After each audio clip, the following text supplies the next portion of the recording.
And we are live. Hello everybody, good morning, good afternoon, happy time zones wherever you might be, and welcome back at long last to the House of Hubris here on twitch.tv/Sarahhunt. I'm Emma, and today we will not be playing Mask of the Rose because I can't read. And, you know, turns out that doesn't drop until 6 o'clock this evening. Which is weird, because I expect that for things that are being released on American schedules, but, like, these people are based in this country. Anyway. So we will get to that, but it will be Saturday. So much for release day. Welp. But that said, that means we've got more time to spend with our boy, Emilio Brante. Yeah. Last time we didn't get much done, because it was a fairly short stream, but we continued to lawyer up. We delved further into balancing actually doing our job for, you know, justice and doing it to not get fired. And we're trying to keep the family together, because, you know, that just seemed like a nice thing to do. I can't remember a lot of things that happened. It's been like if you're watching this on the VOD and you can't tell, it's been like a week. And a bit. Wow, yeah, nearly 2 weeks. Right, we're 22. Everything is fine. Pay no attention to that last bit.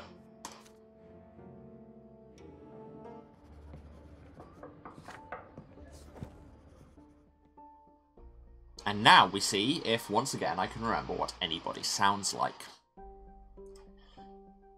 The Vassal and the Lord. It's another day at the prefecture. A secretary peeks into your office with a message from the prefect. There's a new case he wishes you to handle. You put away your quill and walk to Sir Elborn's office. To your surprise, he happens to have another visitor already. There is a graceful figure sitting across from your immediate superior. None other than Octavia Milanidas. Stop trying to make us meet a girl!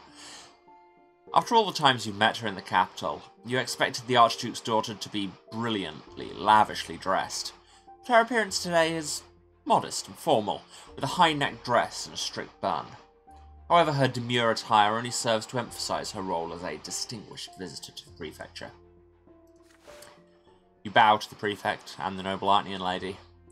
Octavia offers you a curt greeting, then returns to the conversation you've interrupted. This matter can brook no delay, Baron Elborn. The young judge may well wait outside. Nonetheless, Sir Elborn insists that you come in and take a seat. Worry not, Brante, you aren't interrupting at all. Lady Milanidas, I was scheduled to meet with Sir Brante at this very hour. I regret to inform you that your visit was perhaps somewhat unfortunately timed. Octavia rises from the soft, high-backed chair. The young Arcnian lady now stands tall, elegant and indignant. Indignant? No. You are out of line, Sir Elborn. Archduke Milanidas has graced you with a representative from his dynasty, and you will listen to what I have to say this instant. The Archduke has expressed concern over your manner of governance at the prefecture. You have always been headstrong and eager to infringe upon the freedoms of your own noble estate. But now it appears you find it acceptable to conduct proceedings against our own loyal subjects. Our dynasty has already seen many loyal nobles of the sword arrested, or faced with punishment in court. Didn't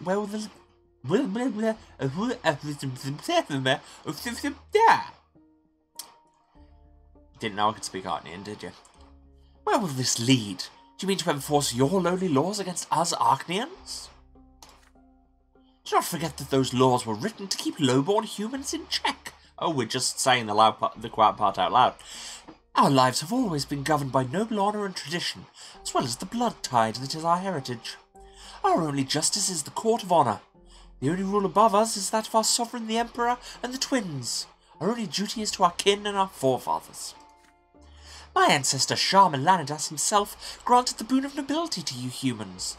It would be most unwise to make me regret his decision of old. Yeah, but his decisions also included setting fire to the entire province. In the name of Archduke Milanidas, I demand that you end any and all proceedings against our subjects at once. Sir Elborn acknowledges Lady Octavia's vehement speech with a calm smile, and nothing else.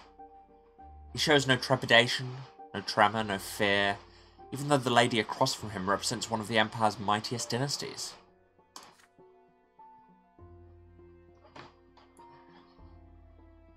Lady Melanidas. No, wait, that was her voice. Lady Melanidas. The twins have graced the blessed Arknian lineage with a boon of long life, yet the world can be quick to change at times. The laws of the Empire now govern the nobles of the mantle, and even the nobles of the sword, along with the common estate. This particular change is not as recent as it might seem. The laws of the Emperor are the decrees... No, the laws of the Empire are the decrees of the Emperor himself, the twins' chosen supreme sovereign. His laws are his will, which is, as you said, your... Oh wow, I'm doing well this morning, apologies all. Which is, as you said yourself, the only rule above us, and that means all of us, from a highborn Arknian to the lowliest commoner. Presently, the Emperor's representative in our province is Overseer Gaius Tempest. Like this prefecture in its entirety, I am simply obeying the Overseer's will and the laws of the Empire. Then pray tell me, Baron Elborn, who is your own sovereign and protector? He is none other than my father, Archduke Melanidas.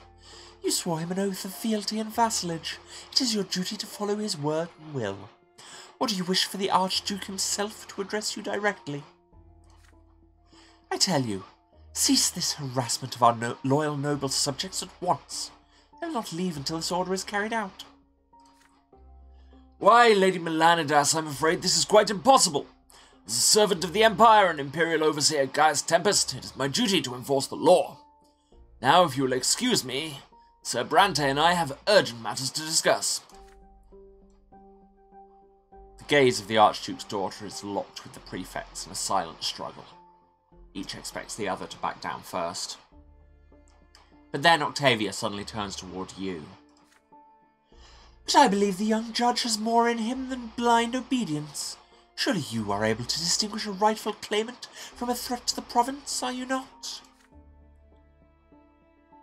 Silence resounds within the prefect's office. They're both waiting for you to speak. So we can support Elborn. Would give us a bad relationship with both the Melanidases, but a better one with him and Gaius. Side with Octavia would drop our justice, don't love that. Or we can diffuse the situation. Because we are intriguing and diplomatic, and we won at the tournament. And it would cost us all our remaining willpower. Give us slightly more relationship with Elborn. Yeah, let's try and play the middle ground. Who likes ice cream? You have Lady Octavia's attention now. You may not have, she may not have shown it in Sir Elborn's presence, but she remembers you from the capital quite well. Skillfully, you take advantage of this connection to reduce the tension. You start by reaffirming her position. Truly, the Archduke has every right to look after his noble subjects. You would never expect an ancient dynasty to abandon the loyal nobles to their fate. Having said that, you shower the Archduke and his noble dynasty with praise, including his brilliant progeny who's deigned to grace the prefect's office with a visit. Oh my god, we're brown-nosing so hard right now. Blue-nosing? I don't know the finer points of Arknian biology. You casually mention your encounter with Lady Octavia at the fencing tournament in Eterna. I have to admit, Brante, for a human you fought valiantly indeed. I've witnessed some of the best Arknian swordmasters at work, and yet your fighting piqued my curiosity. There's a look of relief on Sir Elborn's face as he watches you converse.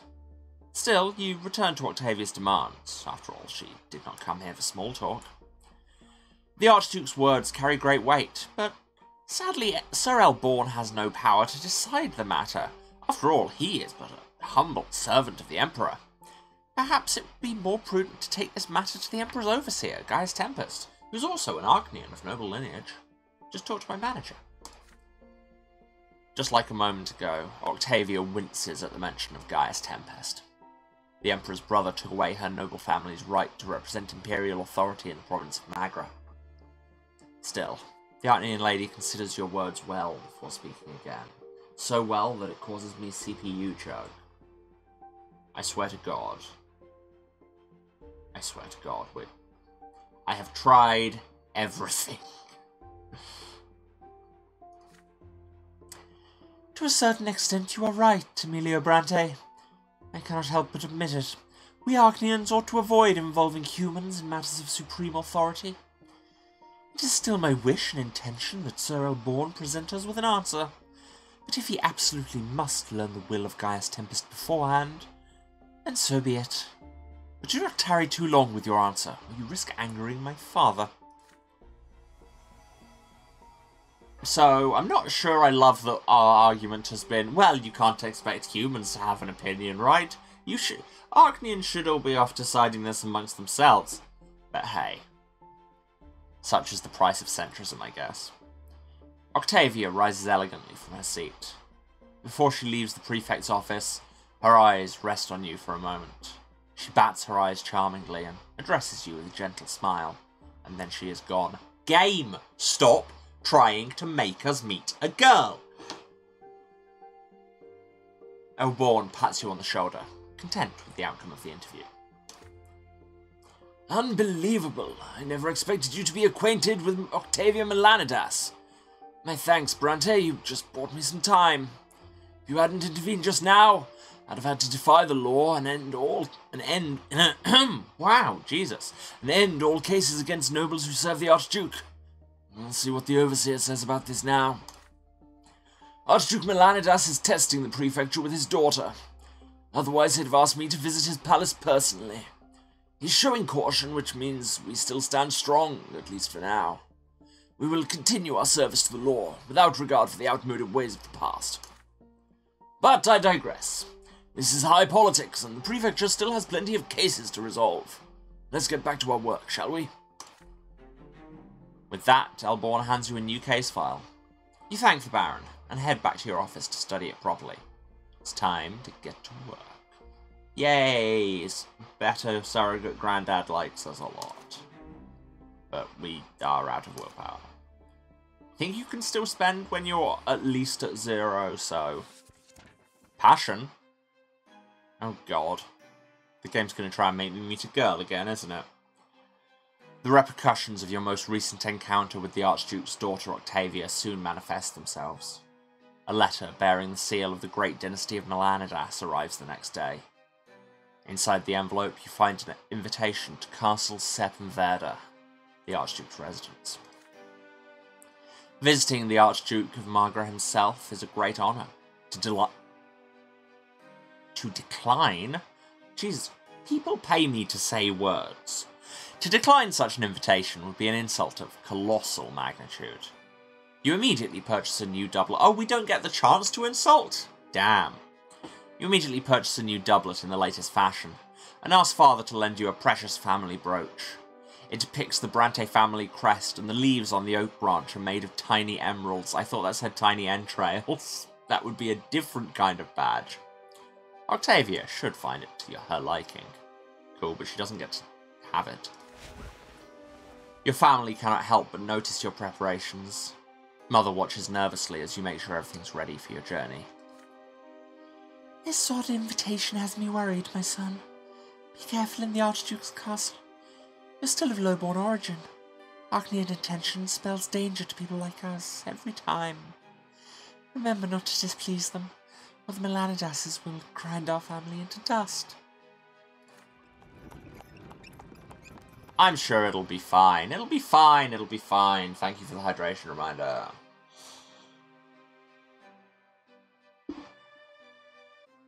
It'll be fine. Come early morning, the carriage takes you away from the border walls of Anizot. It takes you a full day to reach Seppenwerda along the dusty, sun-scorched high road.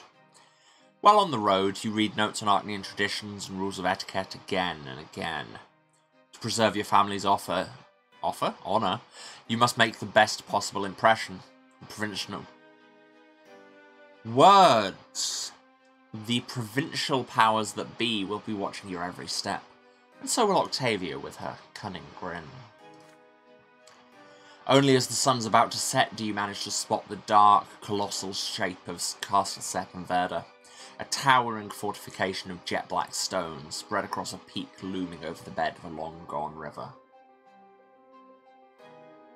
If you say it'll be fine at midnight in front of your mirror while burning a black candle, I've heard you'll hear a disembodied voice say, bruh. Yeah, that's just me. The carriage climbs the narrow, serpentine road, oh, that's where they get the name, to the castle estate. Soldiers of the Archduke's Guard approach you, and you present them with the invitation. The guards eye you with suspicion, but give the signal to open the gate. Yes, I'm the disembodied voice behind your mirror. At this point, are you surprised?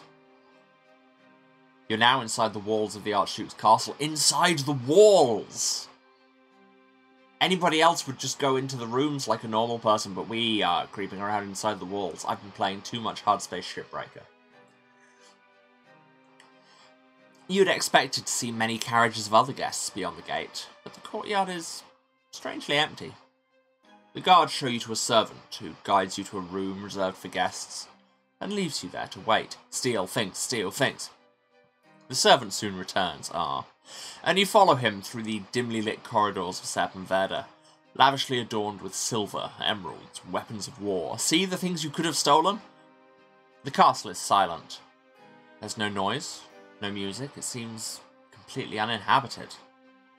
The sound of your footsteps is smothered by the soft velvet beneath your feet. The servant stops in front of a pair of massive doors made of black wood. This is your destination, he gestures silently. Very loud. Was that incredibly loud for anybody else, or are my headphones just turned up too high? You enter an enormous room, its walls covered in portraits and ancestral relics. In the very centre of the room is a towering throne carved of black wood. Great. We're just lurking in our villain lair now. Upon the throne, you see the delicate silhouette of Octavia Melanidas, clad in a black velvet dress embroidered in silver. How are you seeing a silhouette when she is dressed in black against a black background? You're not convinced that's how silhouettes work? With a commanding gesture, the Arknian lady bids you approach. You're here at last. Are you surprised, Emilio? How odd. You didn't think my father would actually summon you to an Arknian castle, did you? Or are you truly that naive? How sweet of you. No, it was I who summoned you here. It's a warm black on a cool black background. Yeah, but still, I don't know if silhouette's the word. You were alone in the castle. Portraits cover the walls. Portraits of Arknians with dark eyes and jet black hair. They all resemble birds of prey, and their eyes seem to watch you with contempt that makes you uneasy. Allow me to introduce you to my family. Family, this is a human by the name of Brante. What do you think of him, father? She casts a defiant glance at the portrait of the Archduke Melanidas. Then she removes a glove from her hand and casts it as well. It hits the great Archduke right in the nose. This is about to become an alien game. She's going to impregnate our Emilio. Well, that's a thought we've all had now. Thanks for that, Emily. It hits the great Archduke right in the nose. Octavia laughs at that, and the tall walls and innumerable portraits echo her voice. Baffled, you ask Lady Melanidas why she summoned you. Because you have caught my attention. I noticed you even when you were somewhat younger than you are now. And then I started seeing you again and again. I've caught myself thinking about you quite often. And so I've decided that I wish to possess you. We are going in that route. Oh god!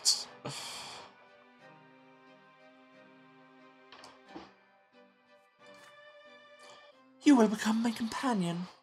Other humans will envy you, but no one will dare to cross you. My name will open any door you like.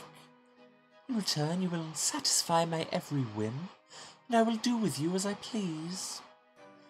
Yeah, just a reminder of the content warnings on this game, which is, you know, a lot of heavy stuff.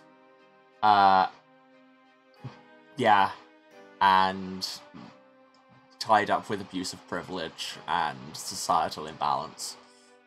And we're seeing a bunch of that now!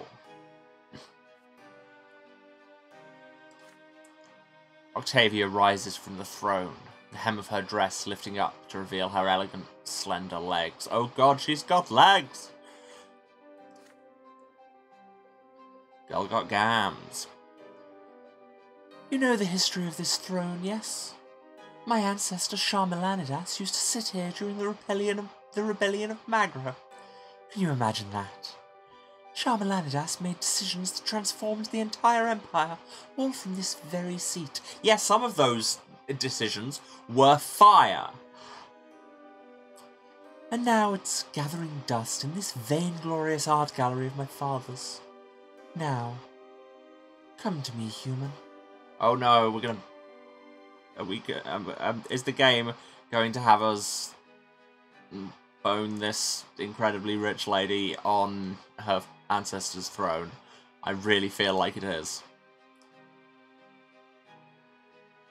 Octavia waits for you to do her bidding. One does not argue with an Arknian. Since the dawn of the Empire, they've taken whatever they wanted. If you refuse Octavia, daughter to the Archduke of Magra, you will insult her greatly. If you submit to this Arknian woman, if you become her plaything, everyone will know you're in the good graces of Lady Melanidas herself. As a human, what more could you possibly dream of? See, I know lots of humans who would be totally cool with this arrangement, and in many situations, mood. But at the same time, when we're playing this heavily into class struggle, I don't think we want to, you know, give ourselves over to be owned by the oppressor. You recall your chance encounters with her, from the days of your youth to more recent times. What are your feelings for this exceptional Arknian lady? And what does she truly want from you? If you're willing to enter into a perilous romance with Octavia, perhaps you could do it on your own terms, returning her affections while keeping your honour. Would she defy all the traditions of old for you, and recognise you as her equal, even if only in secret? Octavia arches her back on her father's throne, and waits for you, her slender hand beckoning you closer.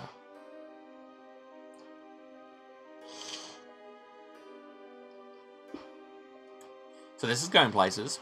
We can go, yeah, right, get some reputation and relationship with her, and she becomes a patron. Insist on being treated as her equal will cost us willpower. Even better relationship with her, because I was intriguing. What has she done to this point that would make you think she'd see you as her equal? Yeah. Or we can just say no. It will cost us willpower. She will be scorned and mad at us.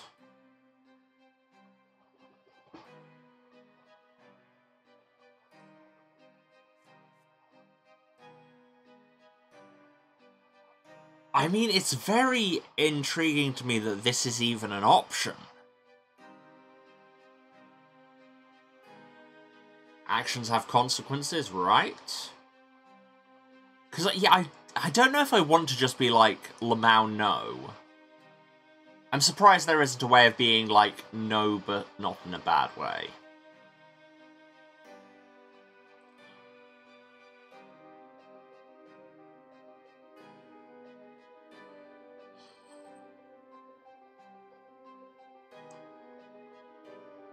Lose willpower either way. Yeah, the only way to not lose willpower is to just do whatever she says. Which gets us family reputation.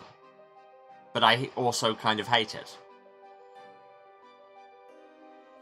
Insisting on being treated as her equal is, you know, at least we're still getting with our whole trend of bucking the class system.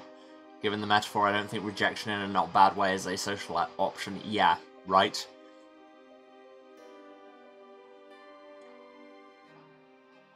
This would still fit with, like I say, our kind of narrative of class struggle and dismantling old social structures. Although, speaking as a trans person, just the whole concept of this rich person will give you everything you want, but only treat you as a person in private. It's got some unfortunate implications.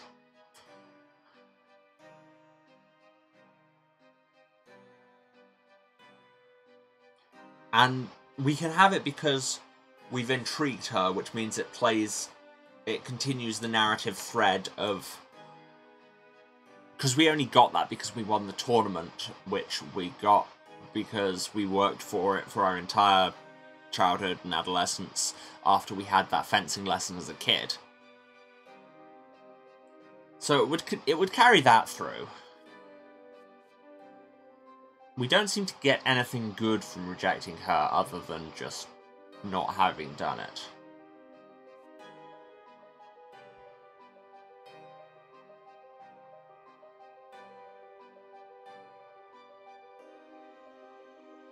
Oh, I'm torn.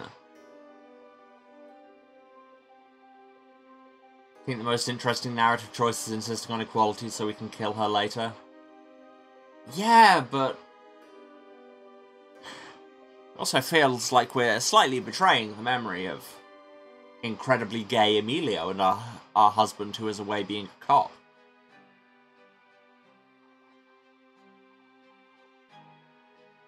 Yeah, you know what? Like I say, narrative threads work.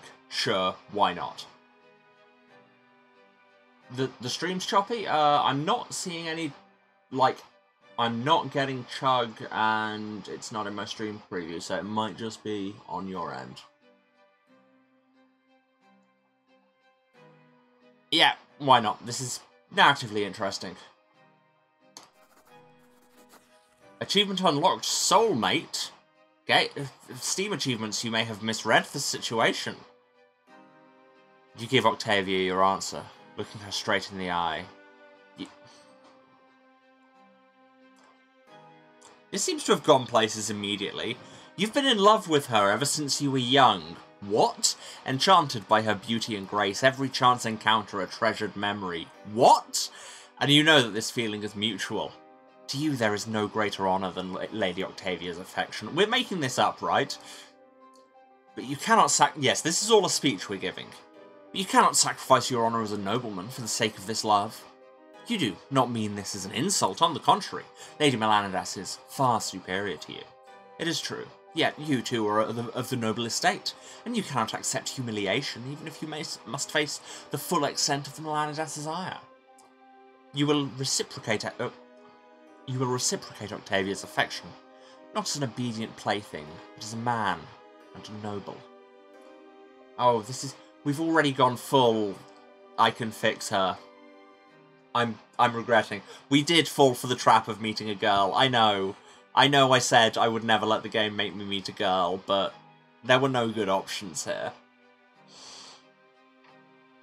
I mean, there have been no good options in this game. Your impassioned speech ends, and you steel yourself to face her wrath. But to your surprise, Octavia seems lost in thought, her eyes downcast.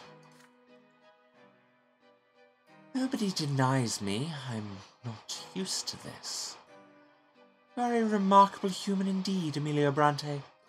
I've noticed this ever since we first met. Your words echo in my heart. You do not follow the usual rules.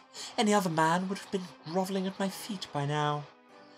Perhaps you can be my escape from this stifling, sickening world. Oh, maybe we have found our true partner in breaking the class system. I doubt it. This will end badly. So be it. I choose a human as my lover. But I care little for what the aristocracy of this twins-forsaken province has to say about it. I'll take this as far as I like. The province is only this bad because your grandfather set fire to it.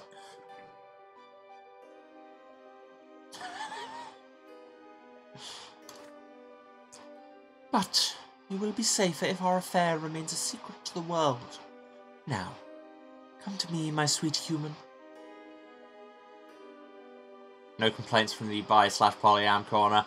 I mean, where do you think this stream is coming from? This stream is coming from that corner. But at the same time, I was enjoying playing Gold Star Gay Emilio, not gonna lie. You draw closer to Octavia on the throne. She reaches out for your face, caressing it gently and carefully. Look at her chin, as though touching a human for the first time. A moment passes, and suddenly her arms wrap around your neck and her legs lock around your torso. And she pulls you closer to her with all her might. Yeah, she is going to eat him. You do not resist the Archneon's assault. At least we're framing it as assault. Her embrace leads you to the throne. We are going to bone on it. Oh my god. So, how do you like the seat of the great Shah Melanidas? Just a piece of wood, don't you agree? Uncomfortable too. But luckily it's spacious enough for the two of us. See, Bone Throne jokes have become so much less good since Wizards of the Coast actually made that a term in Magic. The fact that Elishnorn's Bone Throne is a thing. It's just like, cool, now we can't make a joke about it anymore. You have officially robbed it. Hydrate for thirsty, you're not wrong.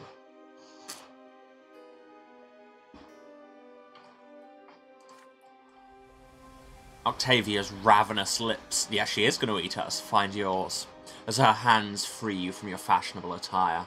Wow, we are going straight into soft porn. Her entire body shivering with excitement. You caress her skin, tender and azure.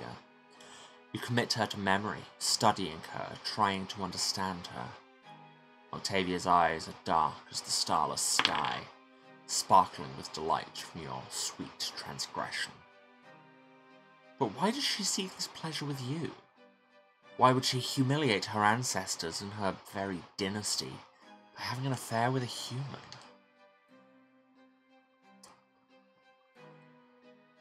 And stretch for cramming yourself into a bone throne. Well, that's a phrase.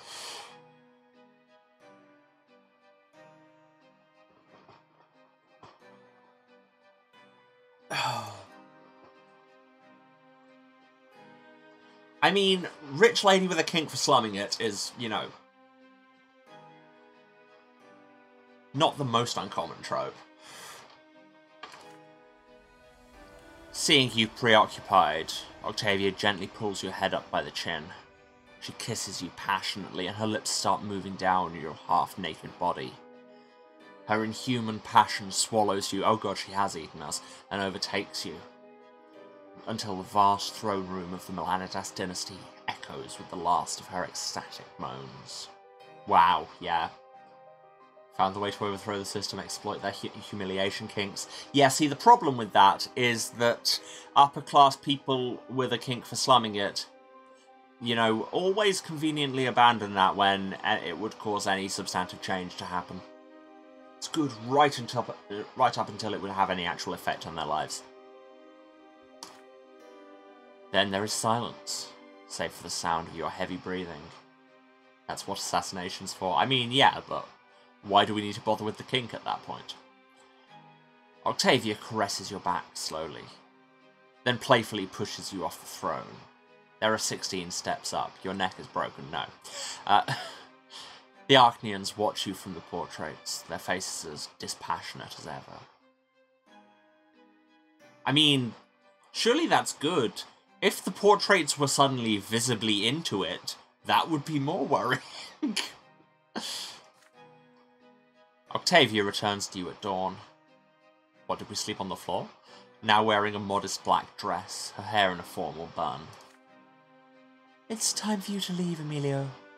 The Archduke will return to the castle soon. I will visit Anazot now and again. Several estates there belong to me. You'll meet there, safe from prying eyes. Oh yeah, no, she didn't sleep on the floor. Not at all. She pushed us off the throne, and we have been on the floor all night, just trying to recover from our broken ankle. You leave Serpenwerda with your head spinning and your heart racing. The day it takes to return to Anazot passes like a single moment. When your family asks you about your visit to the Archduke, you evade the question, Because again, the opposite would be weirder. From that day forth, your heart aches sweetly, yearning for Octavia's letters. Yeah, wow, we have just fully committed immediately. As ever, this game gives you 3 options, and those 3 options must somehow cover the entire span of human opinion. Honeypot revolutionaries have been crucial to so many revolutions, you are not wrong. And when it's time for a brief tryst, the 2 of you disappear into one of her estates and give in to your secret passion. There are days when your love and your lover seem but an illusion, something gone forever. But soon another note arrives, and the affair continues, only to be cut short again for an unknown time.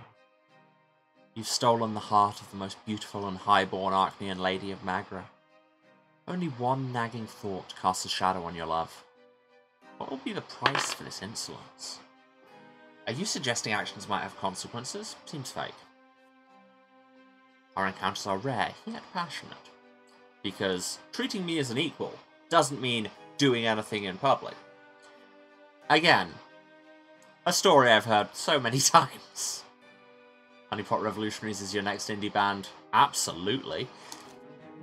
And we're exhausted. I mean, after a night of Bone Throne, what do you expect? Let's move on from that comment. An affair with Octavia. We start an affair with Octavia. The year is 1140. We're 22 years old. We all made bad decisions at 22. Brothers in misery. Great. Your home has been much more peaceful for the last year. Okay, have a good meeting. I will probably be here when you get back unless your meeting is incredibly long. The fights between Stefan and Gloria are not as fierce now, but how long will this last? Your job takes up all your time. You see your parents and siblings less and less often. Sometimes you don't even know what they're doing while you deal with the constant stream of duties.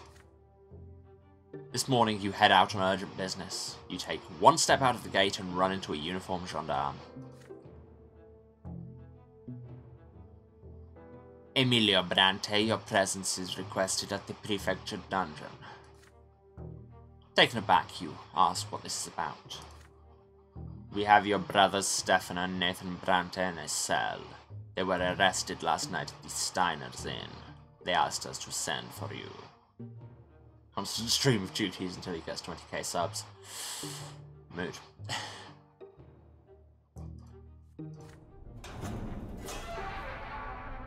The cells in the prefecture dungeon are cold and damp. The guards lead you to the bars, and behind them you see Nathan huddled in the corner. Your younger brother is unshaven, more dishevelled than usual and reeking of wine and filth. Wine and Filth, my next metal band. Near the cell, you see Near the cell? Oh yeah. Near the cell, you see Stefan grimly sitting in a chair.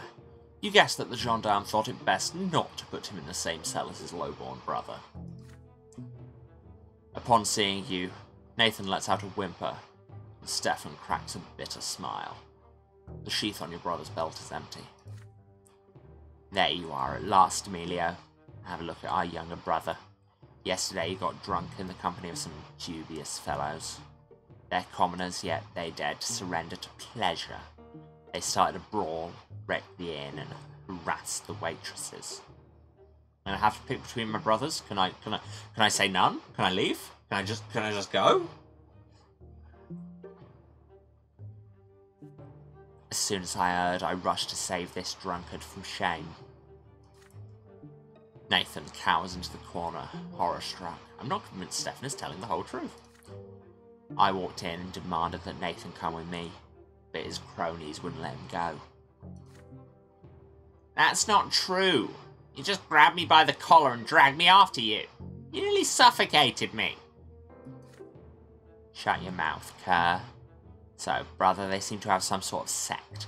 They all shouted defamations against the twin gods. That's literally the first thing I said was defamations against the twin gods. You're speaking to the wrong audience. And one of them grabbed me by the arm.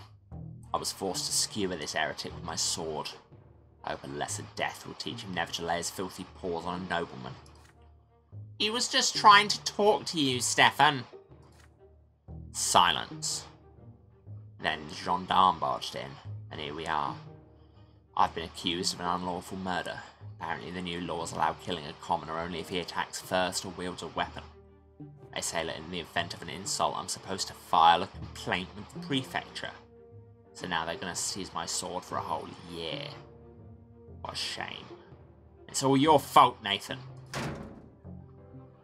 Stefan gives the bars a furious kick. Which is impressive, given that in the art, the bars are at head height. Stefan's been doing taekwondo. Nathan covers his face with his hands in despair. Emilio, brother, you're our only hope. Get me my sword back and get us out of here. And fast. We have to bury this sordid affair as deep as we can before anyone finds out. Save our family from shame. Ooh, we can use our authority, which will make us more eloquent, less committed to justice.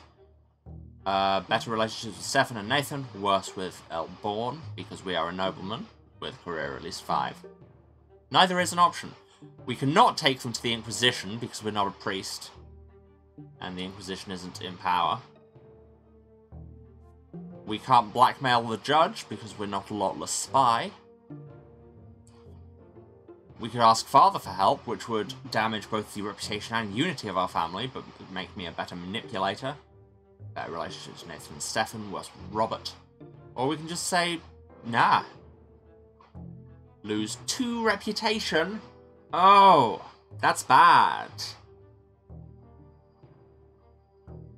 That's bad.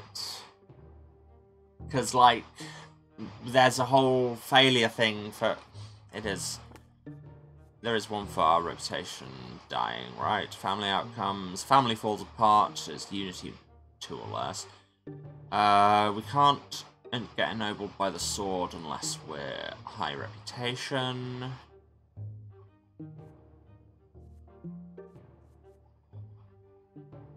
Yeah, if we get to 0, our name is dragged through the dirt, never to recover.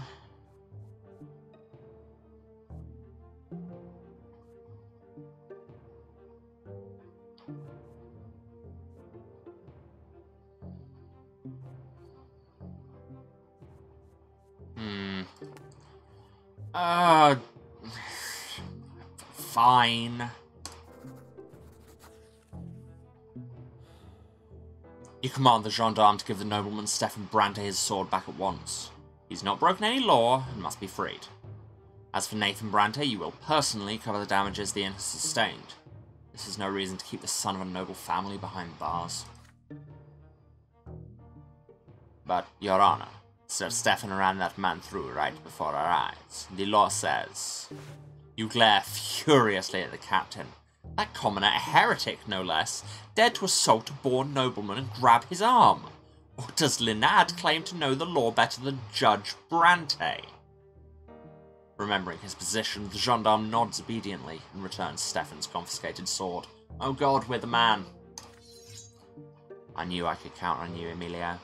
You aren't just my brother after all, but also a nobleman yourself. You know that honour is always paramount. Stefan sheaths his sword reverently as Nathan is let out of the cell. The elder brother takes the younger by the scruff of his neck and pulls him to the door. Nathan staggers and shuffles along limply. Grunting in discomfort, big mood. You manage to conceal the disgraceful occurrence from all of your relatives, with the exception of Sir Elborn. The prefect is very displeased with your abuse of power, but needless to say, he does not order his nephew Stefan to be returned to his cell. Back home, Stefan starts lecturing Nathan. From now on, there will be no more drinking bouts or other nocturnal exploits. Who are these rogues you've befriended anyway? Stop shaming this family. If you're so worthless, at least let others go about their business in peace. Do you understand, you blockhead? Nathan remains silent, staring despondently somewhere above him. We keep making decisions that make Stefan like us. And I can't even claim that we didn't know this would happen. Just feeling we're all trying to find the guy who did this. Oh look, our relationship with Elborn's still great. Did Nathan become the actual family revolutionary? It seems sadly likely. He's an iconoclast, at least. Yeah, we don't want to max out justice. We want to, like, max out career, I think. Maxing out justice would cause an immediate popular revolution, which I'm not sure we want. We'd like justice to be high, but not that high. But now we're in inspired speaker, so that's nice. Oh, hey. CPU chug. I don't know what's up with that today.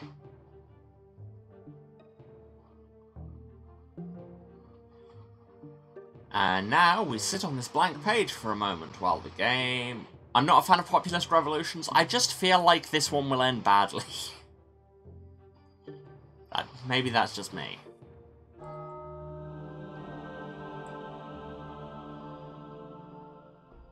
I have been called by God. Anyway, here's the case of Father Mark. Your most recent year of service at the prefecture has seen an increase in litigation on crimes against the church. Can't think of a populist revolution that ended well, says the American to the Brit. I mean, yeah.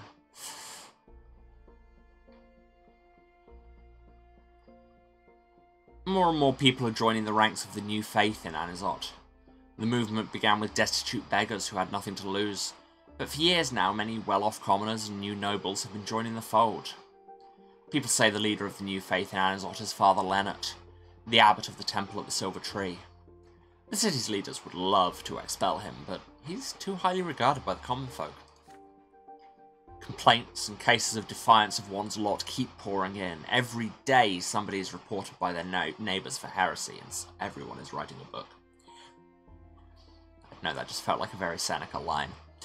Many commoners, adherents of the old faith, fear that such flagrant defiance of the lots will usher in the prophesied wrath of the gods, destroying all creatures for too white.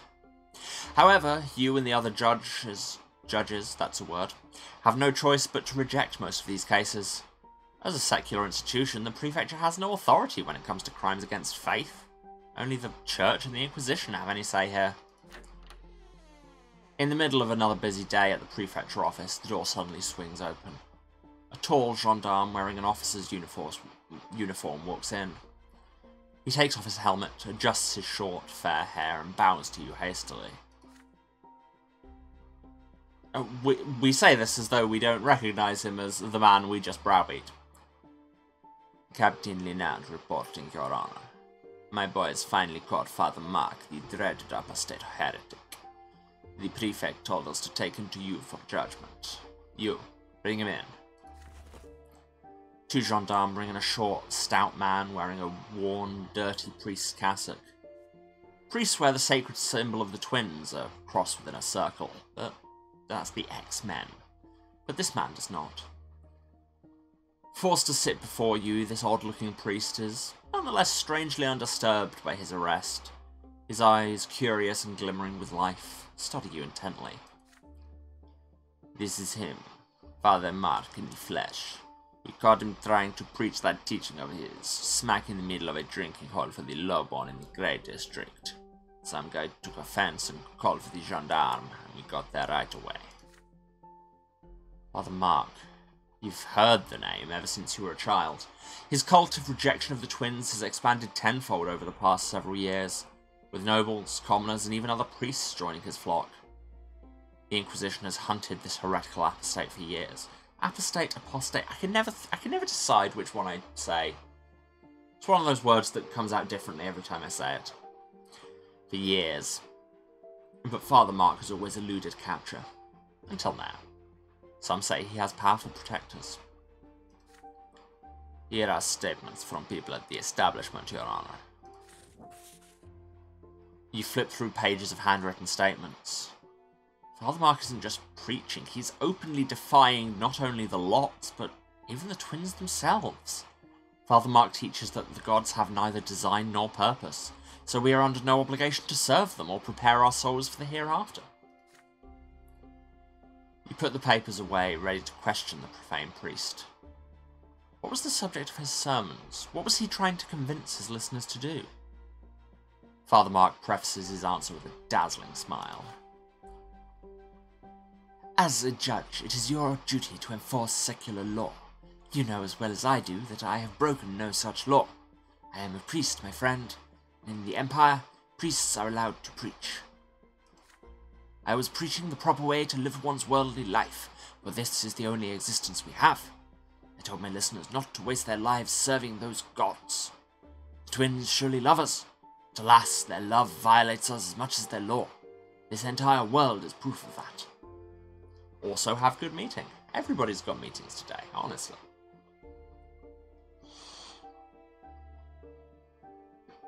Have fun, murder the aristocracy, overthrow the system, don't die. I can promise maybe one of those things. I see my words upset you, but I'm afraid you can't judge me guilty for that. Here's why.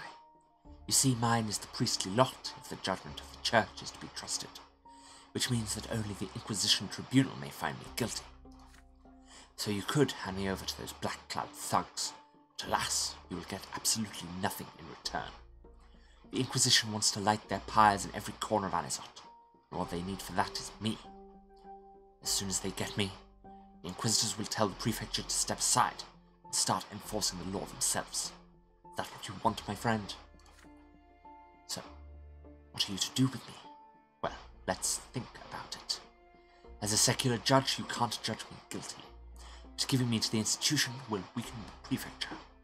And so, my friend, everybody will be better off if you just set me free.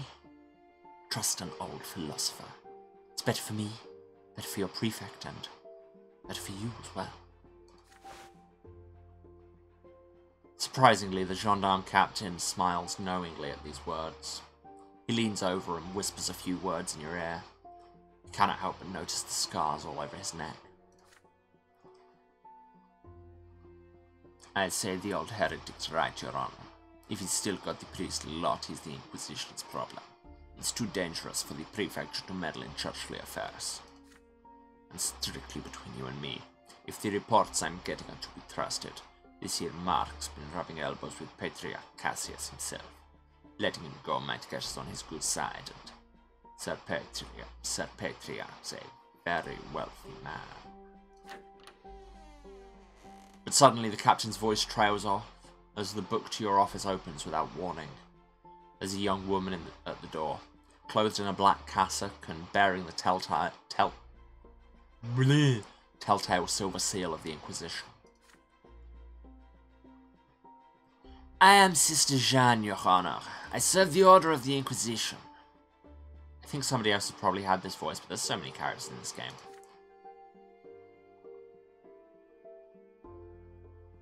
Oh, yeah, her. That stern face, those piercing brown eyes. They seem somehow familiar. Of course, this is that young acolyte girl from the Temple at the Silver Tree. The one you saw during that school visit. She's an Inquisitor now. See, this is what happens when the game tries to make you meet a girl. Your men did well to track down and arrest Father Mark. Splendid. We've been hunting this false preacher for a long time. As I'm sure you know, priests may not be judged by secular laws, Your Honor. Mark has denigrated the twins and called for the people to reject them. He has broken his sacred vows and defied his lot. He will face the tribunal of the Inquisition for his transgressions. The man before you is a great threat to the people of Anisot, Judge Brante. His words lead people astray. His speeches doom them to eternal suffering at the foot of the pillar. Only the Church knows the way to end his heresy. You will hand Father Mark over to me at once. Sister Jeanne remains in the doorway, wordlessly refusing to leave the prefecture without the captured heretic. The gendarme and the captain stand still, awaiting your orders. Father Mark is lounging in the chair, enjoying himself, eyeing you curiously, waiting for your decision on this contentious situation. So we can judge him, which will be bad for our career, but good for justice, and good for our diplomacy, and bad for our relationship with Jeanne, not that that exists. We can give him to the Inquisition, which will be bad for the Church and justice, but good for my personal theology, whatever. We can set him free. Bad for our career. Good for our family's wealth. Good for the Church. But yeah, the positive numbers on the Church mean the new faith.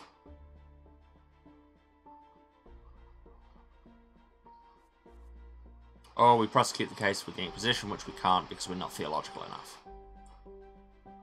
And looks like it would be bad anyway.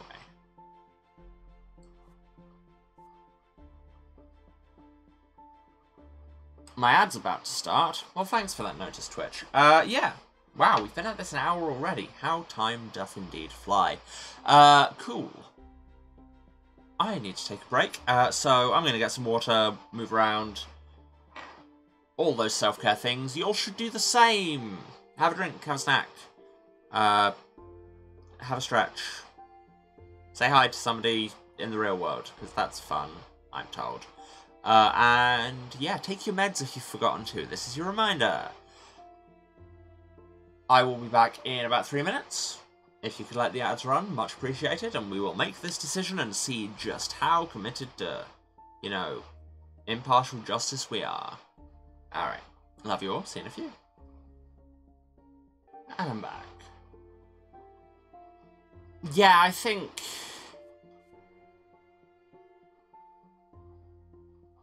I mean, judging him and setting him free would both be bad for our career. This would be better for the cause of justice. But this would be better for the cause of my family not dying in penury. And I quite like that concept.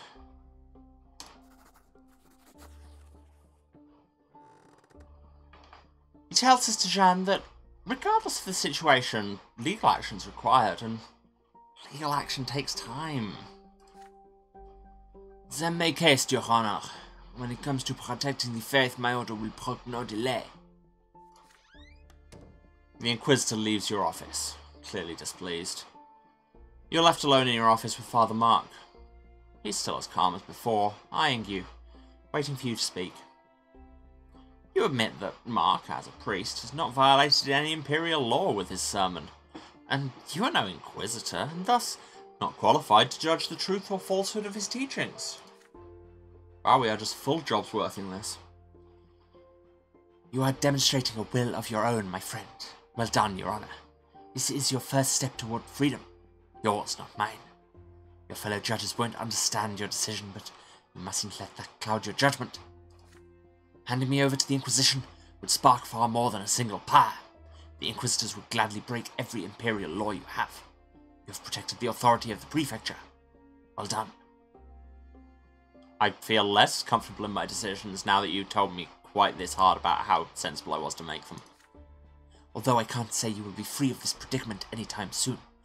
But then, again, I'm sure one of my many patrons would be happy to soften the blow with a helping of earthly boons.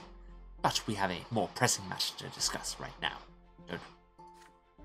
You summon Captain Leonard once again and give him your instructions. Father Mark is to be taken to the prefecture jail and mysteriously disappear from his cell during the changing of the guard at night. You'll close the case before then, so there'll be no need for a manhunt. Leonard chuckles knowingly and sets off to follow his orders. You fill out the necessary paperwork. No violation of imperial law found. Case closed, you write. Then file the aborted case against Father Mark away in a box. The Inquisition learns of this only days later. Sister Jeanne bursts into your office beside herself with rage. You call yourself a judge of Sister Brante? How dare you defy the Inquisition? Protecting a heretic like Father Mark shows you for the fool and apostate you truly are. We had him. But thanks to you, the Markian heresy will continue poisoning the souls of those whose faith is weak. Hundreds and hundreds will follow Father Mark to the foot of the pillar in the hereafter. You will be responsible for their eternal torment, Brante. And rest assured, the Inquisition will not forget this. You return home, exhausted by a long day of threats and accusations. What awaits you back home, however, is a pleasant surprise. A treasure trove of fine wine straight from the cellar of Cassius, Patriarch of Magra. Wow, we're just becoming more corrupt by the second. Your servants tell you the wine came with a letter. Sir Brante, please enjoy this wine.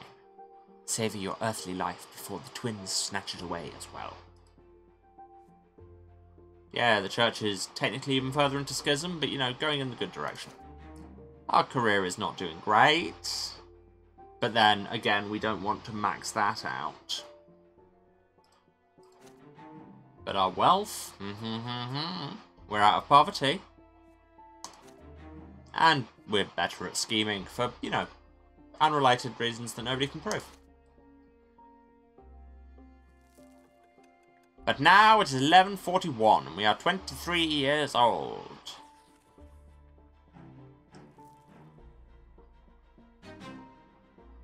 We're a friend of the people. It's a consequence of our previous actions.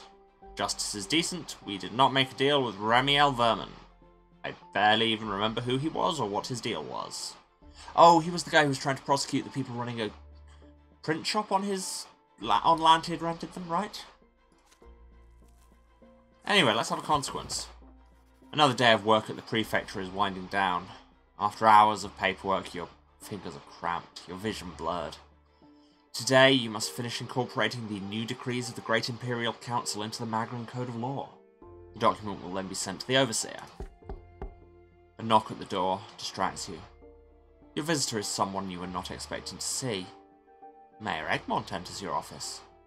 He's the wealthiest man in Magra, the owner of the silver mines, and the leader of the wealthy Commoners Party in the Lesser Quorum. He wears a high-pitched frock coat. How would that work? Just walk around going, hee hee. A high-priced frock coat made of light grey fabric.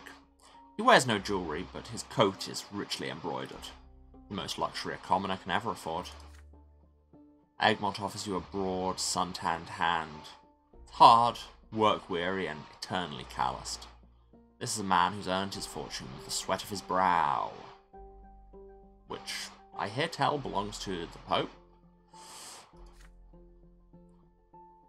Good afternoon, Judge Brante. We met recently about that newspaper business, but today I need to discuss a different matter with you. I think he was voiced before. This probably was not his voice. It was a long time ago. I came to talk to you on behalf of the manufacturers of Magra. As you know, the principal source of income in the province is the silver mines.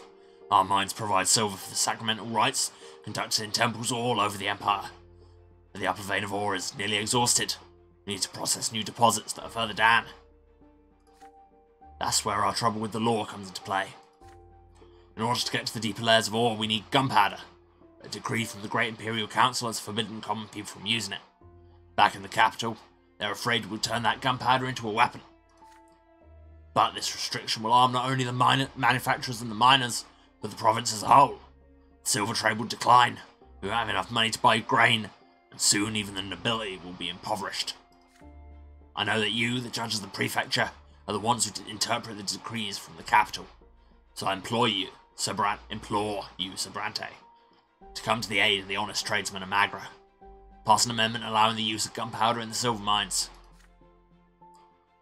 You give Egmont a speculative glance and ask him why he's asked you specifically for help. I've been following your decisions for quite some time, Your Honour. They give me hope. I don't agree with you on everything, but we seem to see eye to eye on the essentials. The common estate needs to get real rights. It's the only way for our province and for the Empire as a whole. Sure, Prefect Elbord has proclaimed as much himself, but unfortunately he's a nobleman and a sword, first and foremost. He's banned by the blood tide, by the power of the Overseer and the Arknians, so all his undertakings are doomed to failure. I mean, so am I. If you, Sir Brante, truly care for the people, you need some powerful allies among the lowborn. Allies like me. Do this for me and together we'll change the fate of Magra. Egmont extends his hand, hope in his eyes. You take your time before answering, weighing his words carefully. So we do have the option of agreeing, because we didn't make a deal with Ramiel Vermin. It would be good for justice, and our personal wealth, and the wealth of Magra. This seems like all upside. And we refuse, and he just gets mad at us. Did we have anything that meant where I had to say no to made a deal with... forgotten his name immediately, Egmont.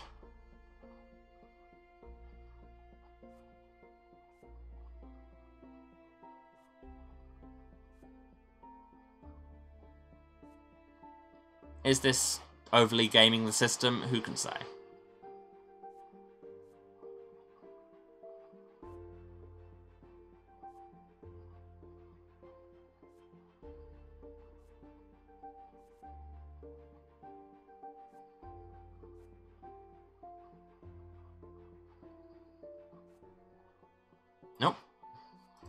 Yeah, this seems to all be upside. And plus, we'll make it way easier to overturn the system.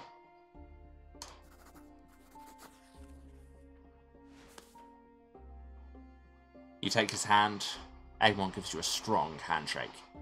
You tell him that you share his apprehension and understand that silver is crucial to the province.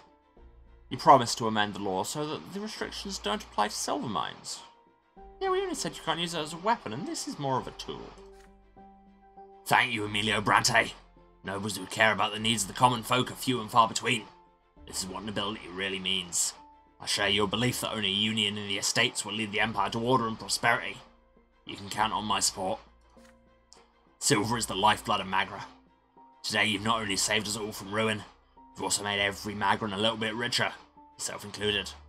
I'll make sure that Brantes get a share of the profits. Wow, way to make it sound more like a bribe retroactively. And I promise you, Brante, this gunpowder will shatter those ancient rock formations and reveal their hidden treasure to us all. We made a deal to legalize gunpowder for mining purposes. Go us. Can't go badly. What do you mean, fracking? And now we are affluent. And the commoners are protected. And we are of moderate means. I'll take it. I was, less concerned before you made it a pop-up of its own.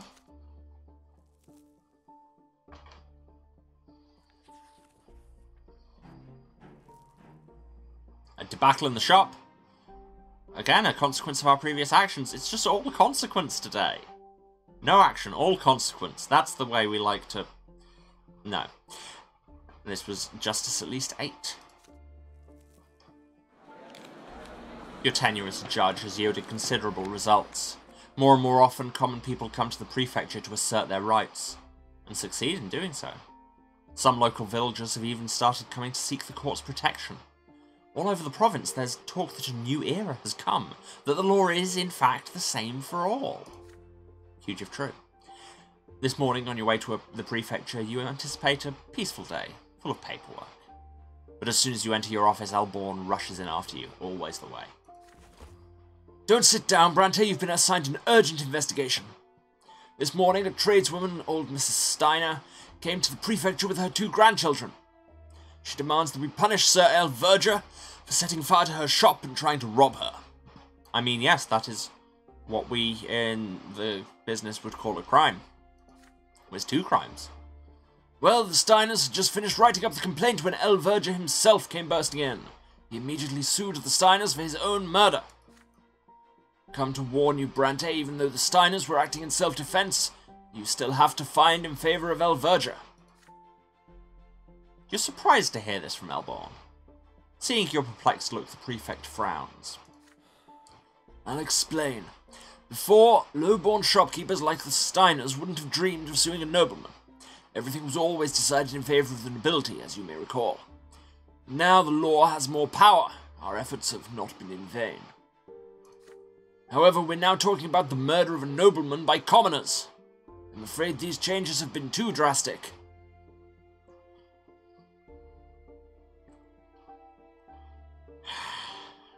Has all this woke nonsense gone too far, Augustine?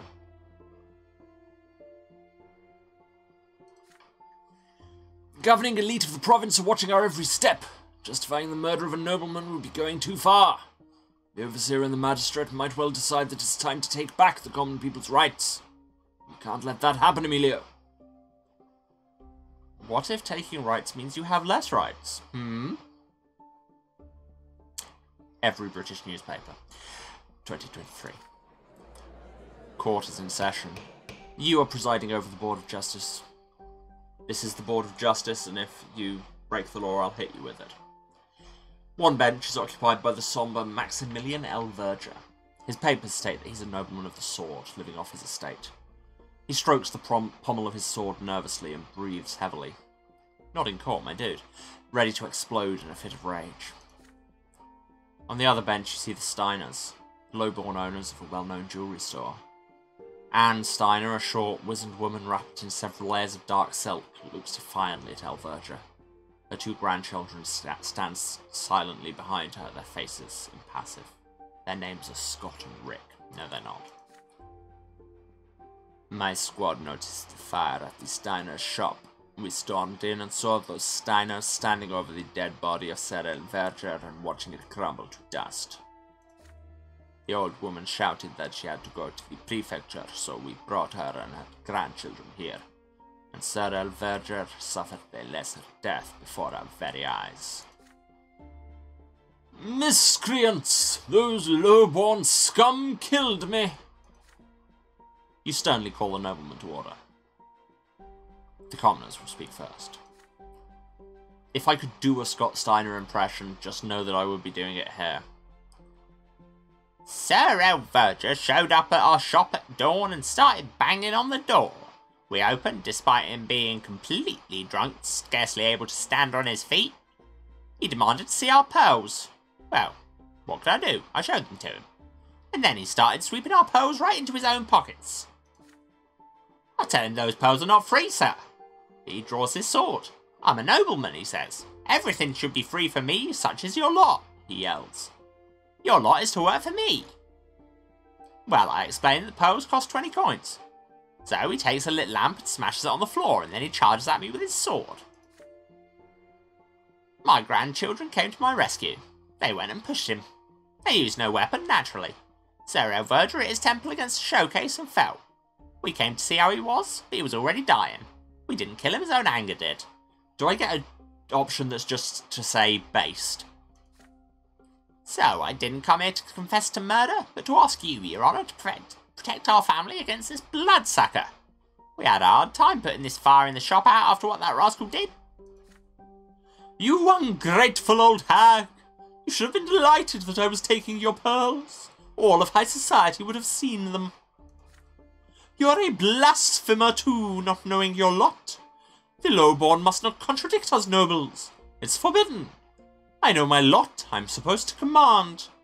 So I'm in my right when I take what I want from the rabble. And His Honour the Judge will agree with me.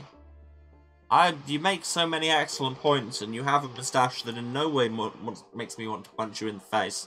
But on the other hand... Your Honour, I appeal to you, one nobleman to another. It's simply an outrage for the rabble to behave like this. Those little shopkeepers took my first life from me. Me, the heir to the Elverger legacy. So what you're saying is you've got 3 more. I demand that these Steiners be hanged at once, or burned at the stake, since they follow the heresy of Photis. Only the heretics defy their lot. There's commotion in the courtroom, which is my choral Panic at the Disco cover band. Those who came to support the Steiners are infuriated by the nobleman's words. Elverger's noble friends frantically demand that the lowborn be silenced. You call the court to order, but to no avail. The room will not calm down until you deliver your verdict. You rub your temple. If you manage to acquit the old lady, it will set a precedent for the entire empire. The lowborn have never had the right to defend themselves with force against one another, let alone the nobles. You have the increased influence of the prefecture on your side. You could even try to legalise the right of the common people of Magra to defend their lives. But such a daring move will not succeed without the support of powerful people. You remember Elborn's warning. What would the consequences of your decision be for the common folk of Anazot? Should you acquit the Steiners? Can you? Well, we can't grant the right to self-defense because we don't have powerful patronage, which we would have had we... I'm assuming we would have had we,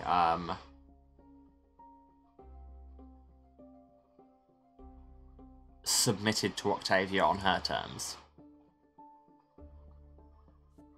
We can acquit them because we are very diplomatic. I saw eloquence and diplomacy and my brain just combined the two, but we're very eloquent. And it would max out our justice and cause a revolution. Be bad for our career. Or we punish them, it drops justice, gives us diplomacy and willpower.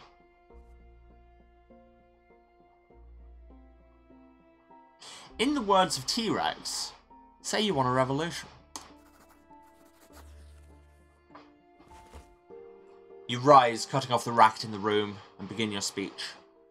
You gesture passionately, putting all of your faith in the power of justice into every word you utter. You've heard both parties and are ready to deliver your verdict. However much Alverger may cling to the lots, he is not in a church. He is in a court of law, and this court's duty is to judge all the estates and decide all cases fairly. This case is of a nobleman who believes he has the right to rob and murder commoners as he sees fit. It was recently brought home to me how many of my kind of power fantasies and escapist things involve me shouting at the... well, not just me, just involve the concept of shouting at the government and it actually having an effect. Which says a lot about my regular job, I suppose, in which I shout at the government and then they say, nah.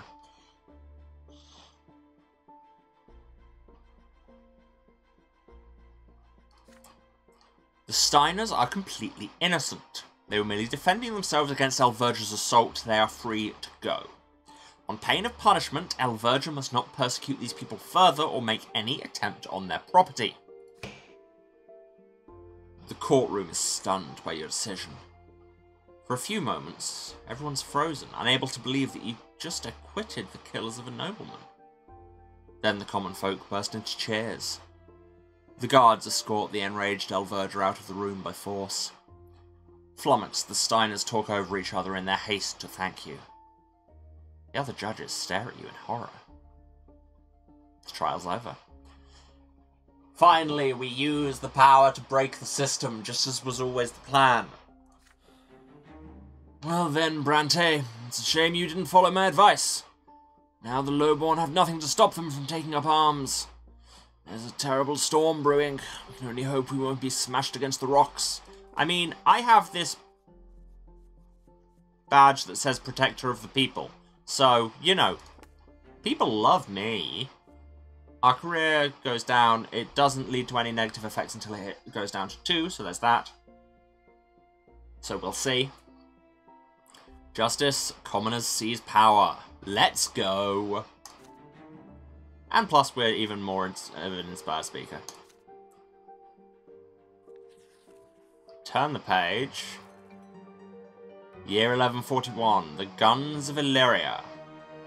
Oh, we're not getting the effects of that the consequences of that action immediately. Magra has received alarming news from the neighbouring province of Illyria. The lowborn convicts toiling in the Illyrian mines have revolted against their noble masters. For the first time in many long, peaceful years, commoners have taken up arms. Worse yet, the insurgents had guns and gunpowder, and no one knows how they got them. It's impossible to say. Gunpowder weapons were banned throughout the Empire as soon as they were invented. The lords deemed firearms dishonourable and unfit for the nobles. Even Legion soldiers are forbidden from using them. And now gunshots were echoing through the mutinous Illyrian mines. The Imperial Legion was deployed to quell the riot. The Legionnaires slaughtered the rebels without mercy. I have to assume that our husband was not involved. And the uprising choked to death on its own blood before it had even begun. The south of Illyria is now a forest of gallows. The convicts' corpses were left swaying in the wind, as a warning to any commoner who might dare to take up arms. Although the rebellion quickly succumbed to the Imperial military's onslaught, many Legion soldiers and officers were slain by the insurgents' firearms.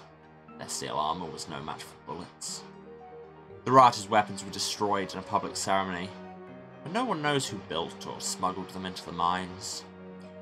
All Imperial overseers soon issued public reminders in their provinces. The punishment for owning a gunpowder weapon is true death by execution, unless you're in a mine. Wonder who could have come up with that little loophole. But the Empire is still restless, still anxious. Somehow guns found their way into commoners' hands, if only for a short time.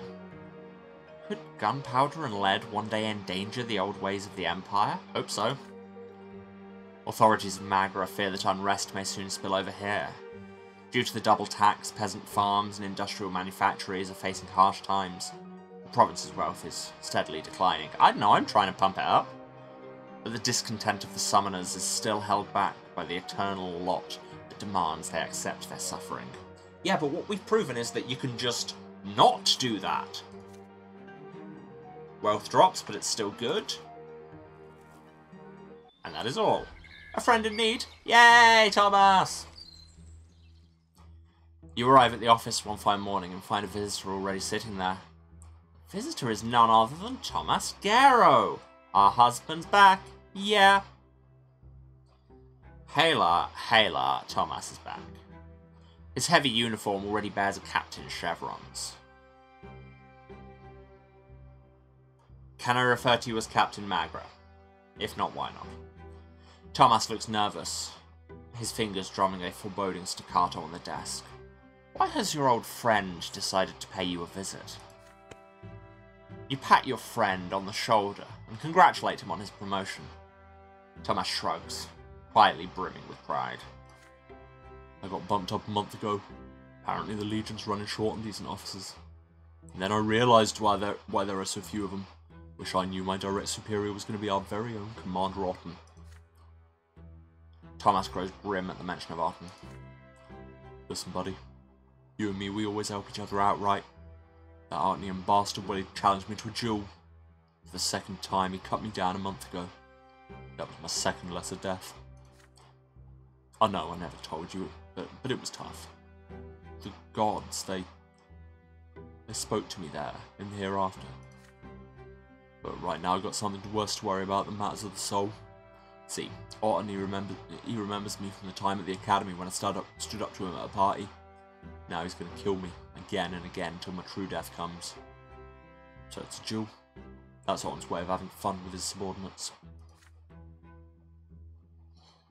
Emilio, I'm asking you as a friend. Will you be my second at the duel? I know Prefect Elborn doesn't like any kind of sword fighting. It's one of the old traditions he wants to put a stop to. If I just show up without a sword, he won't just kill me for a third time, he'll dishonour me too. You knit your brow in thought. In the Prefect's opinion, duelling is a lawless tool of noble tyranny. Elborn sees duels as an outmoded way of circumventing the legal system. He would be crushed to learn that one of his judges had been involved in a duel. Thomas sighs heavily. I know this is hard, pal. I've got no one else to turn to. All the boys in the Legion fear Otten like the plague. You're the only noble who can support me in this. But I know this duel won't be the end. Our great Sir Otten will find an excuse for a third duel before you know it. That would be my last one for sure. Thomas rolls up the sleeve of his uniform. 2 pitch-black lines encircle his forearm. He's desperate. And it's easy to see why. 1-on-1 against an Arcanian swordsman, he's doomed. The law forbids dueling. But if you refuse to show Thomas your support through your presence, your friend's spirit will be broken before his body can even be killed. You recall all the previous encounters with Otten in your youth. Is there a chance the distinguished Arcanian still remembers you? If you go to him and speak in Thomas's defense, will he even bother to listen? Well, we have a choice of one. We would have to have a better reputation with him and be better at manipulating to do that. And our husband would go into hiding. We could say no and get willpower back, and Thomas would be in danger, but we, the whole bit where we are engaged will stop that happening. Or we agree to be his second, which is the only thing we can do. Our relationship with him gets even better, he's still in danger, and Elborn will be slightly miffed at us. But hey, it's still fine. And again, we have literally no other option. You've been best friends with Thomas ever since you were little boys. Best friends. Historians will say they were best friends. Does he really think you would abandon him to such a cruel fate? Of course you'll be his second at the duel, no matter what. Your friendship will not be broken, not even if you risk Prefect Elborn's displeasure. As the two of you walk to the palace ruins, you finally have time to ask Thomas for more information. What was Otten's excuse for challenging him to a duel this time? Here's what happened. Otten told me to head to a nearby village with a squad of Legion soldiers. Sulmina it's called. The villagers refused to pay the Archduke's tax. Said they already paid the tax to Guy's Tempest men. He's the overseer, so the law says taxes is. So Otten told me and the lads to string up a couple of the rowdiest peasants and put their houses to the torch to teach the rest of them a lesson. So we went there, and Let me tell you, buddy, I didn't join the Legion to start hanging people and burning villages, so we decided to have a word with the village elder first. The locals soon realised what was going on. Losing money is one thing, but losing a spare life's worse. They hemmed and hawed, finally found enough cash to pay Archduke Melanidas. Which means we came back to Anizot with nobody dead and all the money for the treasury. But then the commander summons me and claims I didn't follow his order, which means I also slighted the honour of the noble Arknian who's my commander. So he challenges me to a duel. And you know what? I'm not the first, Emilio. I'm not the last. Any officer in the Legion could end up like me. Otten does as he sees fit with no plans to stop. He's a commander, he's a noble of the sword, he's an Arknian. We're just dirt under his boot. Who's going to rein him in? Probably me. You reach the site of the duel just before dawn. By a half-crumbled wall, you see a tall figure clad in a thick cloak. Dorius Otten, High Commander of Magra, already expecting you. His azure fingers drum impatiently on the pommel of his sword. Thomas dutifully bows to his commander. Otten grimaces at him. You're late, Captain Garrow. Why should I have to wait for you? You've insulted me again already. Who is this? I've seen your face before. Anyway, I don't have time for this. Make haste, I have other duels today.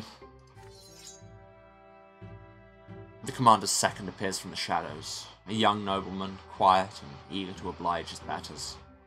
As seconds, you ask the duelists if they're ready. Without a word, Otten draws his sword.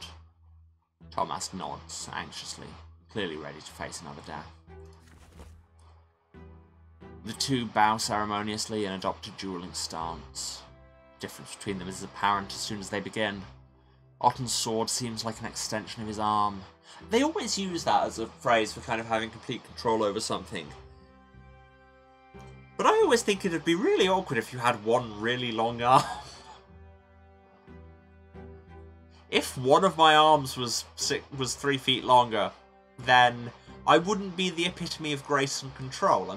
I mean, possibly a bad example because I'm not anyway, but you know. Thomas pales before him like a clumsy child who's grabbed father's sword for the first time. Everything about this battle shows that Otten treats this duel as no more than entertainment. The Arknian moves around so rapidly and gracefully, your friend can barely defend himself against the flurry of strikes. Friend. Then, for the smallest moment, Otten tones down his assault, and for the first time during the duel, Thomas makes a riposte. This is a trap. Yep. Easily, effortlessly, Otten deflects Thomas's blow, and retaliates. His sword sticks through your friend's shoulder. As soon as you see the blade draw blood, you shout for the duel to end. The debt for the insult has been paid in blood. If the loser of the duel is ready to offer his apology, the fight must stop. What? Is some human trying to teach me the laws of the duel? I am an Arknian of the Otten dynasty. There is no one here who can teach me the ways of honor. His sword flashes and stabs your friend right through the heart. A wet, red spot begins to spread across Thomas's shirt. Your friend stumbles backward. He drops the sword. His knees buckle. A wheeze. Another. Then a cough full of blood. And his bright eyes grow dim and dull. Slowly, Thomas's body disappears. His blood-stained clothes, his sword, and his footsteps in the dust are all that remains. Otten hands his sword to his second, who's ready to wipe it down. Well then, that pitiful human will face another duel very soon. Let's hope he fights better during his last life. When your friend is reborn, tell him my exact words. The Arknian walks away, calm and composed, his second in tow. Dazed and numb, all you can do now is gather your friend's belongings and bring them to his house. Unless you intervene, Thomas is doomed to meet his true death soon. You are a judge, but to an Arknian of such rank and birth, your authority means nothing. Is there any way you can help your friend? He's in danger. Darius often threatens to wreak a terrible vengeance upon him. Relationship with Elborn slightly worse. No effect on my relationship with Darius Arton, because he already hated me. The case against Otten, love the sound of this already. The day after your meeting with Thomas, time slows to a crawl. As you examine one case after another, you cannot help but think back to your friend and his fate, again and again. There's a knock at the door. Baron Elborn, the prefect, has decided to pay you a visit. I have a matter to discuss with you, Brante. Would you mind if we take a walk? It's getting a bit stuffy in here. Prefect clearly wants to discuss something in private. Gee, you think? He was so subtle about it. You walk down the stairs together and leave the prefecture. Soon the two of you are walking down the noisy streets of the Brass District. The wind is strong today, the grey sky mercifully overcast. The people around you are bartering, buying, and selling eagerly. The streets are full of craftsmen and factory workers. Merchant carts squeak as they roll down the streets. The head of the prefecture looks more worried than usual, lost in thought as he observes the bustling street life around him. Brante, do you recall how we talked about the tyranny of the nobility in the province? Darius Otten, the High Commander of Magra, is on a murderous spree. He challenges his subordinates to a duel for the slightest infraction, and slaughters them with impunity. If our law is unable to protect anyone from the violent tyranny of the Arknians, who will ever respect the law? It's time we put an end to this. As long as I'm in charge of the prefecture, establishing the rule of law over people of all estates and titles is our most important task. I know, I have that meter maxed out. People like Otten stand in our way, people who think themselves above the law. We need to prove them wrong. I have been informed that Otten has pressured your childhood friend, Captain Thomas Garrow, into a duel, and I believe Sir Garrow has sought your assistance in private, am I right? You admit that it is so. Indeed, as an old friend, Thomas is counting on you to defend him. And so, young Brante, I believe that to be reason enough to entrust this case to you officially. Really? No conflict of interest problem here? If you find yourself doubting your abilities, know that you are my best candidate. No other judge would have the courage to prosecute an Arknian. That, and I trust you more than any ordinary judge. I spoke to your father, but even he would not accept this undertaking. He says your family has worked too hard to be ennobled by the sword to risk it all now. But you bear no such burden, do you? What, just like I'm not trying? As it stands right now, sentencing an Arknian to even the smallest punishment is unthinkable. But drop by drop, water can wear down any stone. We'll make our way to Otten, but we must do it slowly, carefully. What we need is a perfectly prepared case. We need you to find enough incontrovertible evidence, enough witnesses who are willing to testify in court. I'm sure you realize that even this won't be enough to force an Arknian to go to trial, don't you, Emilio? We have to change the unspoken rules in our city and province. We'll start with lower-ranking people, lower-ranking cases, and little by little we'll establish rules that even highborn nobles will have to obey. All of a sudden, Elborn stops. Standing in the middle of a street bustling with life, he points out a number of commoners hurrying about their business. Just look! All these people need to know that there is such a thing as justice. The law must apply to them all, no matter their lot, whether suffering, praying, or ruling. They need to know they can rely on us judges to enforce the law against anyone and everyone. I'm counting on you in this, Sir Brante. You stand motionless as Elborn studies you intently. From now on, from this moment forth, I have been blessed. No, different thing. You will prosecute a case against the High Commander of Magra, a highborn Arknian from an ancient dynasty. This is a pivotal moment in your destiny and your career. You could rise higher than ever, or plunge into obscurity and ruin. You decide to talk about Thomas and his fate. Right now he represents your best chance of getting Otten indicted, but there's absolutely no guarantee he'll live to speak at trial. You're to oversee this case, ensuring his safety has to be the first thing you do. You're right, Brante. We need Thomas Garrow to see this to the end. Remember, this is about more than just your friend and his fate. This is a matter of law and justice for the entire province. The peril to Sir Thomas's life is great indeed. But if you openly defy the High Commander right now, your standing will suffer accordingly. You could find a safe shelter for Sir Thomas, away from Otten. But if Thomas remains in the city, he might be of use when you begin looking for Otten's other victims. I realize you are looking for a way to rescue your friend, but right now we must all use caution, lest our entire cause suffer. What say you, Emilio? What is your plan? So, we can let him roam freely. Would be good for our career. But bad for our relationship with our husband, and he would stay in danger. We could have him taken into custody, which would be bad for our family's reputation, which is already not great. We can send him out of town.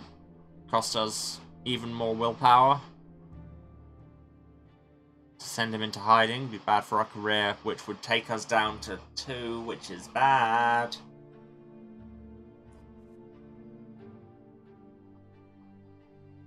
And he isn't already in hiding, so we can't convince him to leave the Legion. Well, because we didn't manage to convince Otten to call off the duel. Well,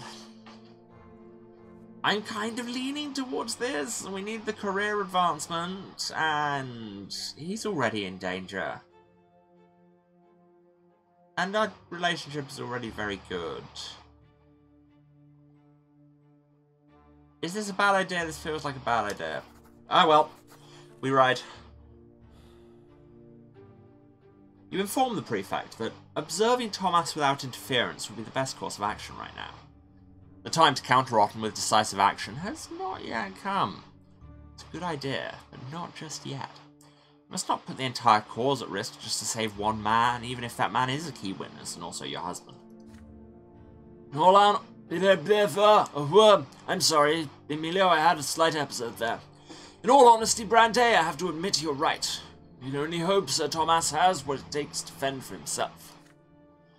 For now, this course of action should keep your position as a judge safe and secure without drawing the ire of the high nobility. Well, we should get back to work. Begin preparing the case at once. Back at the office, you send a note to Thomas's address. A brief request to visit you at the prefecture as soon as possible. That's called a booty call. He returns to your office that evening. You've not seen him for just one day, but he looks a decade older. It pains you to see him so downcast. You explain the situation to him, carefully choosing your words. Otten is well on his way toward being punished for his crimes. You are building a case against the High Commander of Magra.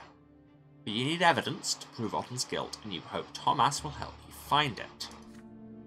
You're going to do everything you can to stop Otten's murderous rampage, but you have neither the authority nor the connections to protect Thomas at present. Correction. I have the authority and the connections, but I elected not to leverage them. Your friend will have to be prepared to fend for himself. Thomas hunches over, his exhaustion showing, and gazes at you dully. Just taking on a case against that Artnian means a lot to me. I agree to bear witness. Do whatever you can. Life goes on. I'll go back to the Legion and do all I can to stay out of Otten's way. I'll be fine. Oh god, don't say that. Well, rip Thomas. Thomas shakes your hand. It takes him a significant effort to rise from his seat and walk out the door. You remain in your chair, deep in thought. Your friend is still in danger. I know there's a thing there that says in danger. When will Otten be reminded of his existence next? At least your own position is safe for now.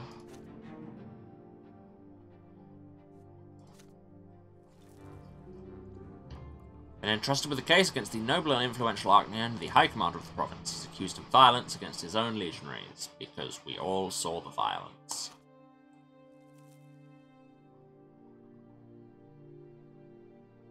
Turn the page. 1141 still, the procession to the tree. A holy day is coming. A day when the entire Empire thanks the twins for the silver tree, the sign they left behind as a reminder of their eternal presence in this world. This momentous occasion is especially important for Azod, on account of that's where it is. but the clergy cannot agree on how best to celebrate it. Father Leonard has called for all worshippers of the twins to approach the Temple of the Silver Tree and kneel before the sacred relic. But the old clergy balks at the idea of Leonard and the new believers leading the ritual. The day has come. An immense crowd is moving in a procession towards the temple near the Silver Tree, where Father Leonard awaits.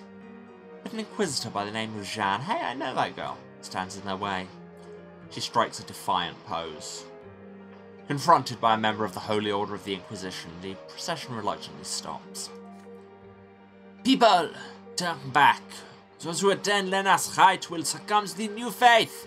Those who reject the Lords will defy their divine design. You're about to bring the wrath of the gods down upon us all.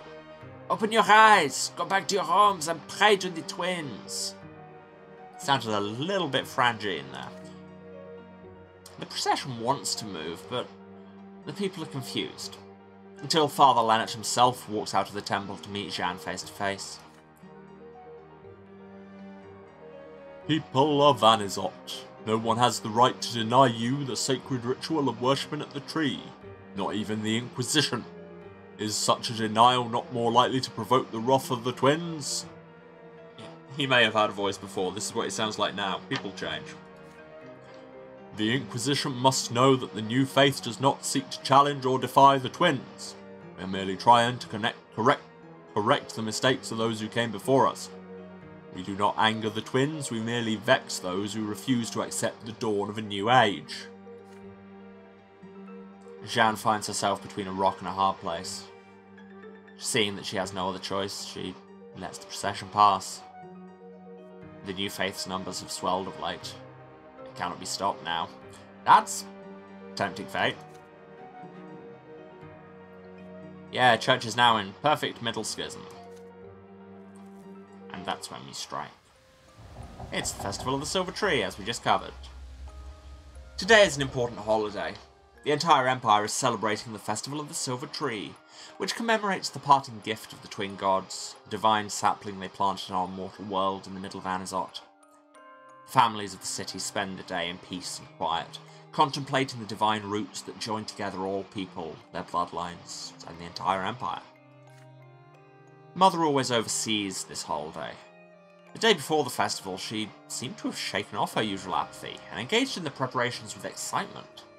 It was as though her illness had loosened its grip. Mother gathers the entire family for the holiday meal. Father is in high spirits today, sharing jokes with you and Nathan. Stefan is trying to suppress an atypical agitation. Gloria is the last to join you at the table. She's wearing new breeches with high stockings and a yellow vest. Gloria, you're wearing men's clothes again. No, Mother, I'm wearing clothes women are forbidden to wear. Father gives Gloria a stern look. Stefan rolls his eyes but says nothing. Suddenly Nathan speaks up and nobody listens to him. Ever. It's very much the... Does anyone want to know how I feel? No, David. I'm sad. We know, David. Me. Vine. That's the word.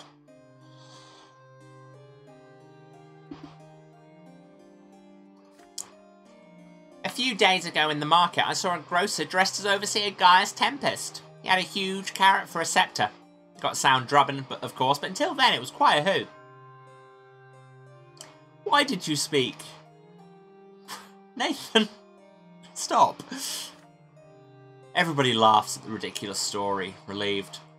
Okay, Nathan, you seem to have actually done a good job here. Fair enough.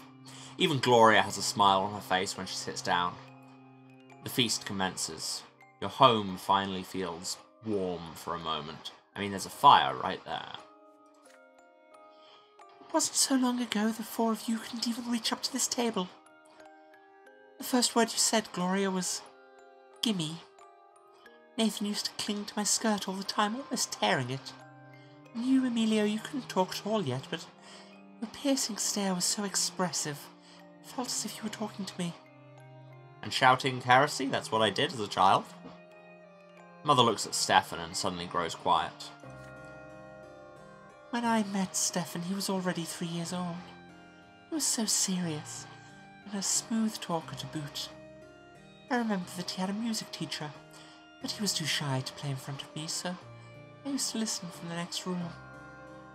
A smooth talk to boot, in that him talking will make you really want to kick him. Stefan's face twitches. Your older brother rises and moves to the old harpsichord. His fingers fly gracefully over the keys. A melody fills the house, melancholy and sweet. The last note lingers in the air, then silence falls. The family is awestruck. Words fail you all. Who wrote that? A nobleman from the capital between drinking a glass of wine and beating a servant? Your sister's cutting remark puts an end to the warm, cosy atmosphere. Gloria, you had one job. Stefan calmly turns to face her. No, it was I who composed this piece of music. It's called Mother. Like the Susumu Hirasawa song? Oh, Mother. If you've never heard the song, let me assure you that was a terrible version of it, and you should go and listen to the actual song. That whole album slaps. Also, Stefan, you haven't answered the other part of the question. Did you write it between drinking wine and beating a servant? Mother rises to his feet. She would have needed help to do this just recently, but now she treads unassisted towards Stefan and draws him close. Stefan puts his arms around his stepmother's waist, then detaches himself awkwardly. May the twin gods bless you, Lydia. Gloria considers this scene with thinly veiled fury in her eyes. Gloria, not the time, not the time! Of course, highborn nobles like Stefan are made for the arts. They're the only ones lucky enough to have a soul and experience inspiration. Like us, the lowborn, we aren't supposed to feel anything but suffering, let alone express it in poetry. Everyone notices that Gloria is clutching pages filled with writing. Her poems. Your sister casts a mournful glance at the family, and her eyes rest on you. Ooh. So, letting her read her poems would be good for my relationship with her, bad for familial unity. Appealing to Mother would be good for unity and manipulation, not good for our relation with Gloria. Interrupting her would be bad for everything except our relationship with Stefan, which no. But we have a good relationship with our mother, and we can leverage that. We're trying to keep this family together, Gloria. Please.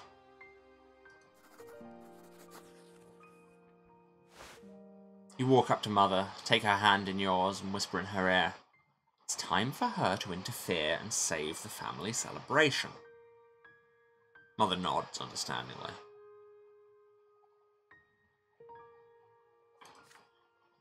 Gloria, my dear child, since you were little I taught you to care for your soul, but if I failed to convince you, please think about the family that took us in.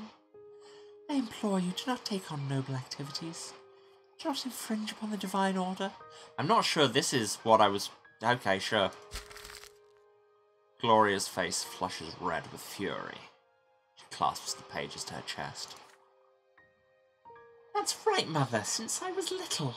Do you think I'm not reminded of it with every breath I take?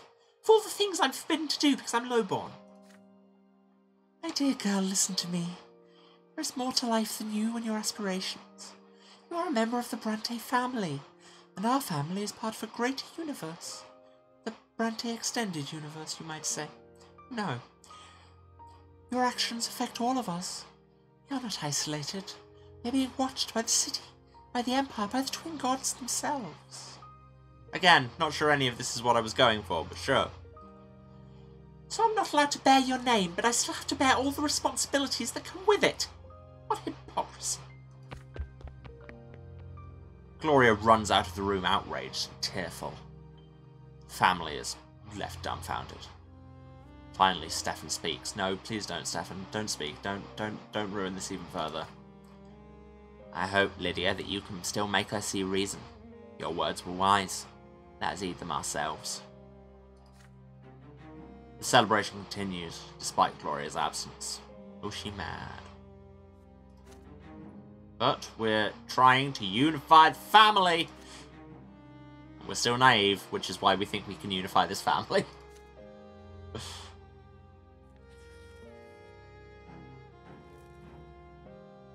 Ooh. Well, a consequence of our previous actions, you say? Well, I think that's as good a time as any for a break. Yeah, as ever, gonna take 3 minutes or so to run some ads and get some water in that. All of you out there, also, have a drink, have a snack, take your meds if you still need to, give somebody a hug if they want it. And yeah, we will be back for Sexy Consequences in a few minutes. Let the ads run if you can. And we're back, here to have a confusing love affair, because you can't spell tryst without Y. That joke was funny in my head, and then it comes out, and you're just like, really? Okay, sure. This is why I should never be allowed to hear myself. I've spent 30 odd years doing that, and it's rarely led to anything good. Anyway, let's do this thing. Let's rendezvous with Octavia. Octavia and you do not see each other very often. Good. Sometimes, as the days wear on, you forget about your unusual liaison. But then the Archduke's daughter bursts into your life, and you abandon yourselves to passion until she appears again. Yeah, it really sounds like she's not treating you as her equal, but you know, what do I know? Despite how often people ask me for relationship advice, I'm not the person to come to for relationship advice. Today, Octavia is waiting for you at her summer home in the city. It's a cosy little villa, well concealed from prying eyes by a high fence. Again, we'll have sex and we'll be equals, but only in private, and if any of my friends ever see you, I will kill everyone in this room. Unfortunate implications. Beyond the fence is a glorious garden. You've never seen one so beautiful in Magra. Octavia? That's her name now. That's the artificial sweetener version. Octavia meets you on the veranda. She's wearing a light white frock that leaves her shoulders exposed. She does that a lot. Her black hair cascades down her back. You bow to Lady Melanidas. She grins and draws you toward her so that you sit down by her side. The sun is melting beyond the horizon. That's probably not looked... Just as in, are we talking sunset? I don't know. Yes. Sure. Octavia commands her servants to leave you alone. Tonight she's strangely pensive, barely touching her food and drink. You cautiously inquire if anything's amiss. Listen to me, Emilio. I'm at a crossroads. My father, the Archduke, is planning to send me out of Magra for a while. Apparently, in his opinion, my escapades are bound to cause trouble for our family. It's me, I'm escapades. Octavia stands up, towering above you. Her eyes burn with a menacing flame. Oh, is she a witch too? I am a daughter of the great family of Melanidas, an Archnean born at the peak of the world. All shall tremble before me. All shall love you in despair, you say. Isn't that so, Emilio Brante? But before you can reply, Octavia abruptly lowers her head, downhearted. I am not free. Just like you, my dear human Brante. I have a duty to my family, to my blood tied, to the Empire. My whole life, all I've ever done is fulfill obligations created by others. I have no aspirations. Everything is preordained. What the world is like, how I ought to live. What my father doesn't decide for me, those two up on the peak of the shining pillar already have. 1 second, sound is going to go off for a tick. I just have to click a button.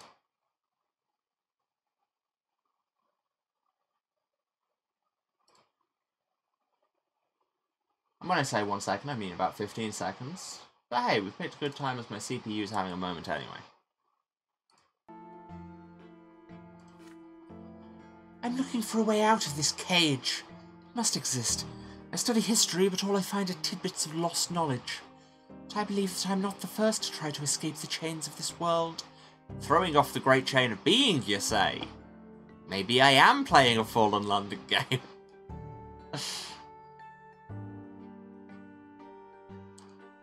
Let me introduce you to the red science, Octavia. It'll go great. What am I to do, Emilio? You yearn to break free of the fetters of fate, just as I do. You have escaped the commoner's lot and joined the higher estate, but your new lot is just as much of a prison, isn't it? Could it really be that none of us will ever be free? I mean, maybe, but some of us are not free with a lot more money and power. Also, something, we live in a society, my dude. Octavia looks into your eyes dolefully. You've never seen her so helpless before. Right, we can't share our revelation because we never had one. No revelation for us. We can't ask for help with our career, which would be a weird response to this, because she's not our patron. We can inquire about this arcane knowledge, which will improve our relationship, and our theology, and our willpower, or we can just bone and get even more willpower. Arcane knowledge, that's my jam. And she likes that more than she does just boning. I've said boning too many times this stream. Well, that was a threatening noise. You carefully inquire about the lost knowledge Octavia was speaking of. What is she trying to find in these ancient manuscripts? Octavia responds with a playful smile. She takes your hand and leads you into her chambers. There, under the flickering candlelight, she covers you with a semi-transparent, gold-coloured veil. Then she puts a mysterious mask of the same colour over your face. Now, I haven't personally seen Eyes Wide Shut, but say it 3 times fast to summon the ghost of Cicero. What am I saying 3 times fast? Did I miss something? I don't know. Sort of stood the assignment and thought it was a fortune-telling thing. Don't speak. You'll understand. Let me in. I'll say boning 3 times fast to summon the ghost of Cicero. Counterpoint, why would I want to? Octavia entwines her fingers with yours and starts singing. Never heard this language before. The song is a slow, inhuman drawl. At first, nothing happens. You listen to Octavia's song, watching the glimmer of the candlelight on her face and the walls of her chamber. Everything is gently shifting as you get slightly turned. And when she cometh near, fear not, but hasten not toward her. Octavia's lips are not moving. The words seem to take shape inside your head by themselves. The skin of your limbs has taken on a different hue. Now it's blue, like that of the Arknians. Who's sitting opposite you? Octavia? Yourself? You cannot tell anymore. Everything's become one. Oh, I don't think we're actually physically becoming an Arknian. I think we're going for some kind of mind meld instrumentality thing.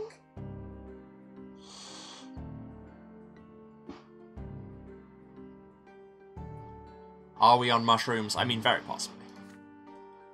The world fades away and shatters. Your bodies, the walls, the room, the building, the city. Everything grows pale and dissolves into the light. All of it, the lots, the empire, the twin gods themselves, is but a dream. And you have wandered through this dream all your life.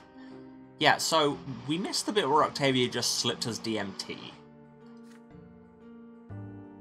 You come to your senses in the dead of night in Lady Melanides' bed.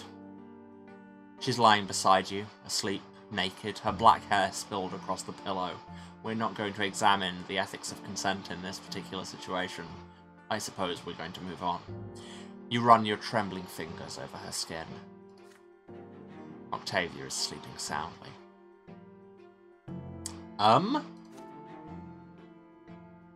Well, it got us willpower and theology points.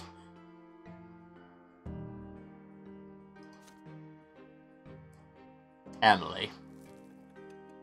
Sometimes I don't read out the things you say in chat.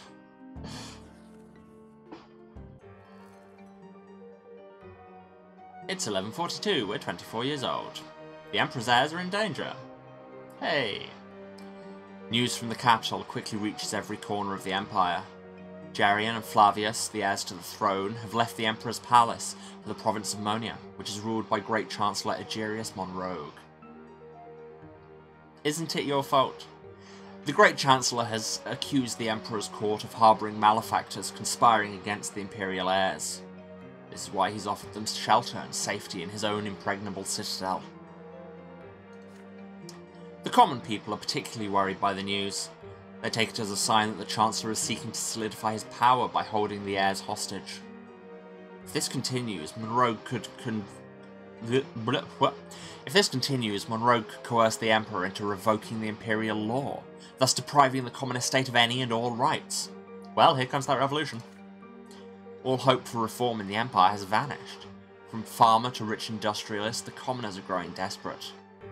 In your province, the authorities are trying their best to put the people at ease. The magistrate of Anizot makes a speech from his balcony to the excited crowd below. How did he sound? I think it was... Trust in your Emperor, good people. The Imperial heirs are the future of the Great Tempest dynasty. The Emperor has made the wise decision to send them far away from the scheming court. Great Chancellor Monroe will take good care of them and keep them safe. Oh, glory to the Empire! Oh, glory to the Tempests! So, the power of the people goes down, the wealth of Magra goes down, bad times for many. Peacetime chapter ends soon. Examine possible endings to check which way you're headed. To achieve the goal that you've chosen, you have to meet all its conditions at the end. Alternate sentence would be nice. We'd need to get justice up to... Oh no, we'd actually need to get justice down.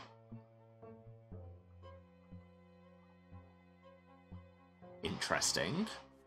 We could take him to the... Well, we can't take him to the Court of Honor because... Oh no, we'd have to get our career up really high. I would need to have Betrayal Born. The Knight of the Serpents, the supporters of Melandas take over the city. Maxing out our career would be bad. Or Broken Chains. We already qualify for. So we get either Populist Revolution or Alton faces the Court of Law if we just drop justice a bit. So, or we could die.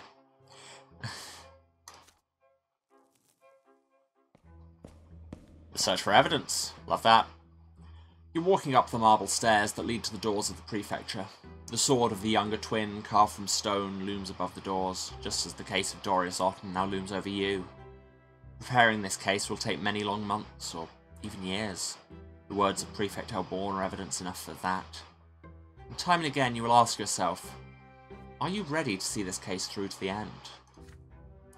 Father meets you at the stairs, and judging by the dour look about him, news of your most recent case has already reached him. Son, I didn't want to discuss this back home. Elborn is our friend and I stand by him at all times. He's dragged you into something that's far too dangerous. I'm not going to repeat your grandfather's mistakes, so I won't tell my son how to live his life or what to do. But I ask you to please consider our family. Would it be worth it to let us come to harm, even if the triumph of justice and law is at stake? There are already rumours at the prefecture. They say you're getting ready to summon a highborn Artnian to court. Soon these rumours will spread beyond the prefecture walls.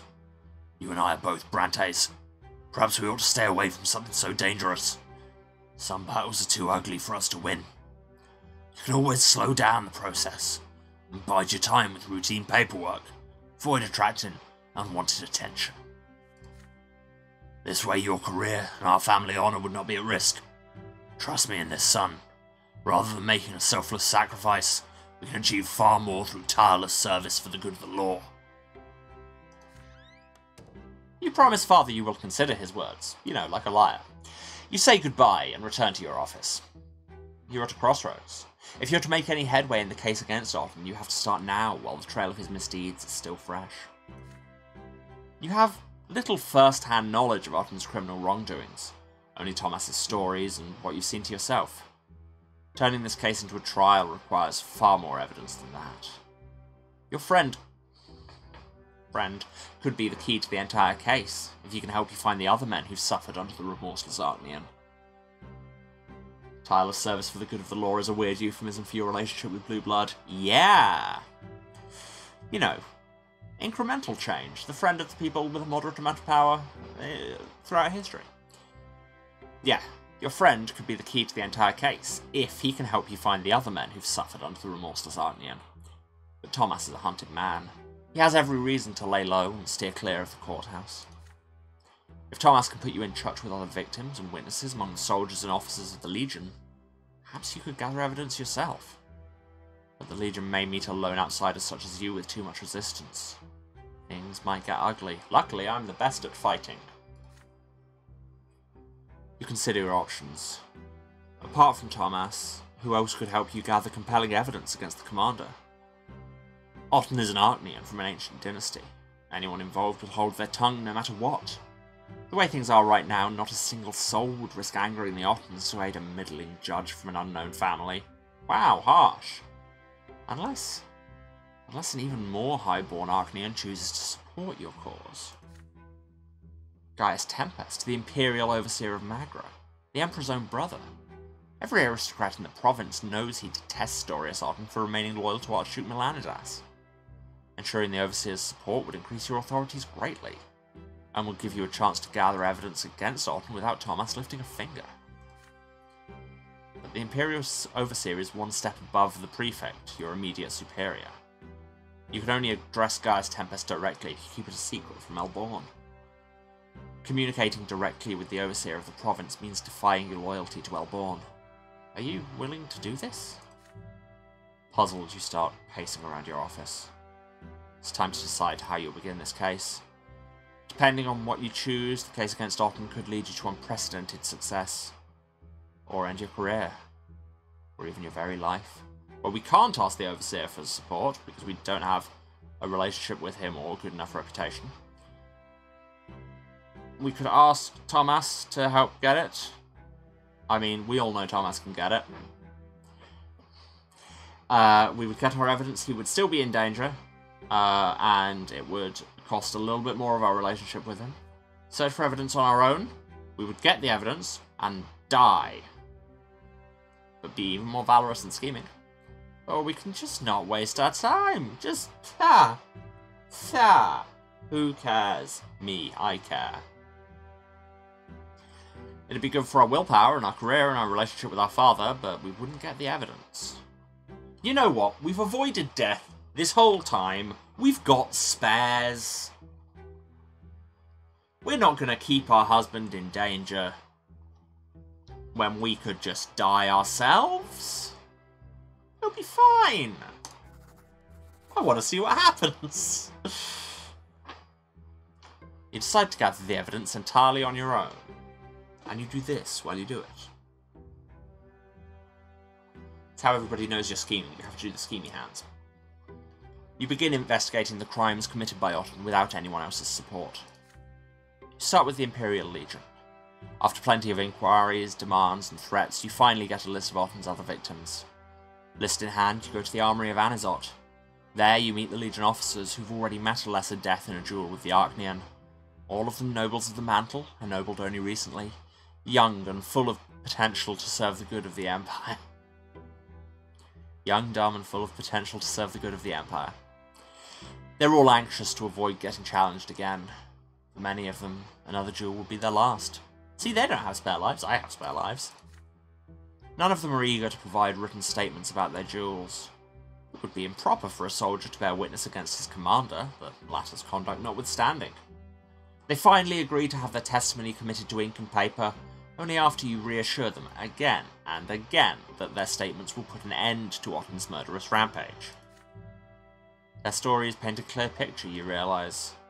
There's a method to Otten's madness. All of the officers disobeyed the commander at least once, or expressed their disagreement, no matter how respectfully. Because then they get to frame it as insubordination. More and more officers are starting to realise that Otten's loyalty lies with Archduke Melanidas, and not his lawful superior, the Overseer. So more and more officers are getting challenged by Otten. Have Otten's duels gone beyond his passion for sword fighting? Was it just an excuse to eliminate any suspicion of his treason? Once all the officers' statements have been collected, you make your way back from the Legion barracks as the sun sets beyond the horizon. The night grows dark. You hear a sudden thundering of boots. Several bulky silhouettes emerge from the dark behind you. You quicken your pace, and the strangers break into a run. You turn and draw your sword. Your pursuers encircle you as they draw theirs. You stand ready to defend your life. One of them. The strangers attack. Their faces are concealed, but their fighting style betrays their Legion training. You abandon any hope of launching a counterattack, and focus on defense, somehow deflecting every single blow. Then you see an opening, and dash toward the nearest home, your back now safely pressed against a wall. The assassins get closer and form a half-circle around you. You have nowhere to run now. You meet them with a flurry of desperate slashes, doing everything you can to keep them away, but your strength is already ebbing with every deflected blow. Then finally you are felled by a blade in the stomach. The assailants form a tight circle around you, blocking out the darkening sky. Then you hear a gruff, unfamiliar voice. We've got a message for you, sir. Mind your own business. The soldier steps on your chest and stabs you in the throat with his sword. You choke on your own blood, shudder, and die. Death comes quickly, almost painlessly. ...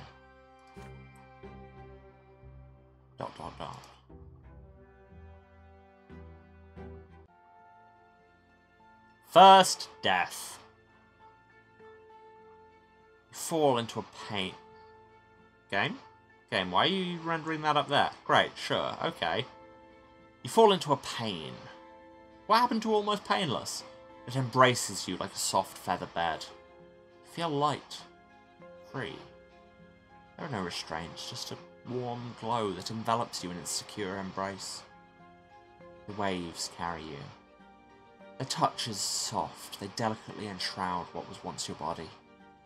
It's a feeling unlike anything you've ever experienced before, something absolute and complete. You touch something greater, the reason behind everything, the reason for your very existence. You were sculpted from this light.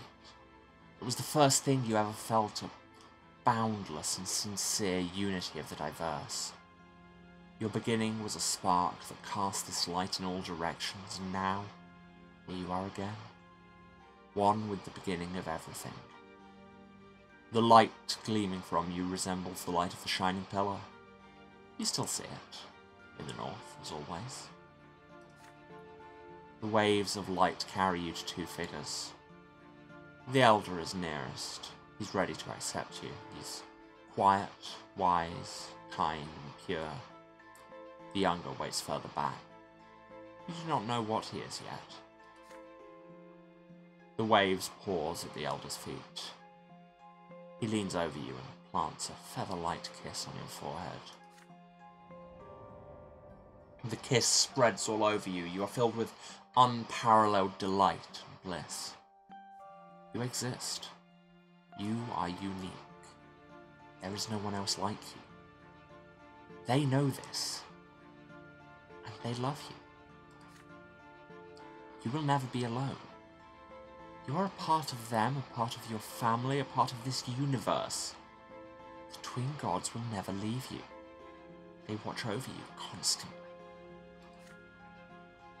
The elder softly touches you as you lie spread out amongst the waves, sending you further down the torrent of light. Pick your own euphemism. You float on to the top of the silver tree's spreading crown. The closer you get to the silver tree, the heavier you become.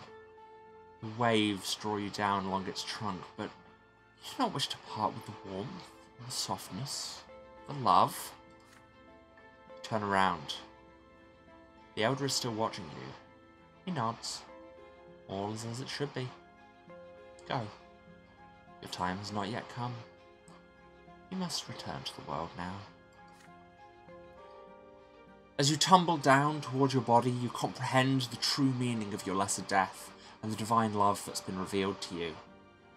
Love exists not only in the hereafter. It's present in the entire design of the twins that's the origin of all life in this world. Sorry, are we proving love is real? Is the elder twin Chuck Tingle? What is the manifestation of this love in your mortal life? Is love empire? By creating the empire, the twin gods cared for all living creatures. The empire is the only thing that gives us a place in the world in connection to others. It's an enormous family made for people by the gods. No. Is it the lot? The gods gave us a clear mission in this world, thus gifting you your very being. This is the manifestation of their love for you and all living things. No. Family? Love always lives in kindred blood. You share the miracle of life in the universe with your kin. Your family is what you are given upon being born and what you leave behind when you depart. Is love empire? The English monarchy has entered the chat. Right.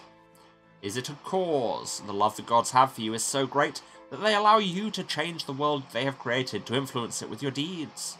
Whatever your mission is, it's proof of the twin gods' love for you. That's better. Myself. What could be a stronger manifestation of love than your very existence? What could possibly embody love better than me?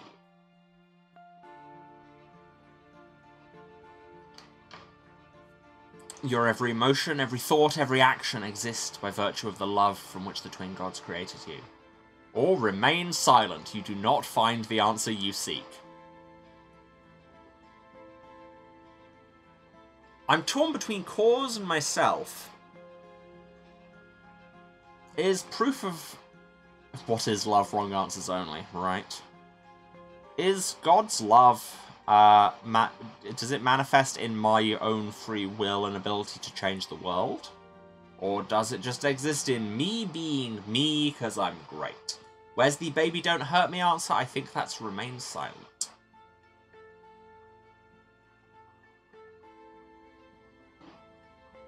You know what? I think you'll find I am the manifestation of God's love. Yeah. Checkmate, atheists, question mark. Also checkmate, like, religious people. Checkmate in general. Do it, I dare you. Alright. I accept it.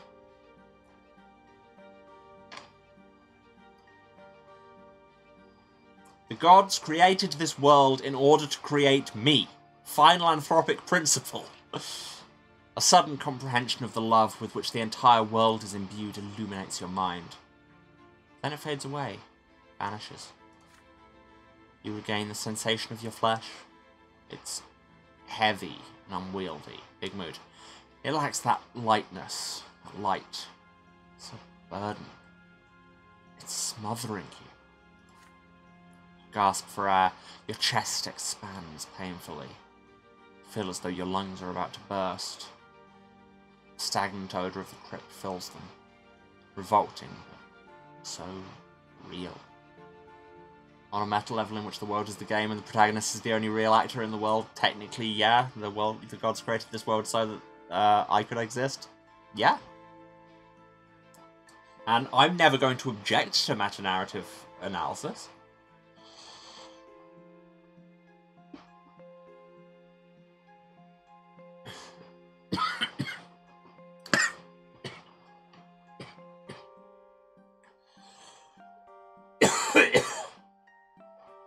But apparently I am going to object to swallowing water down with the correct tube,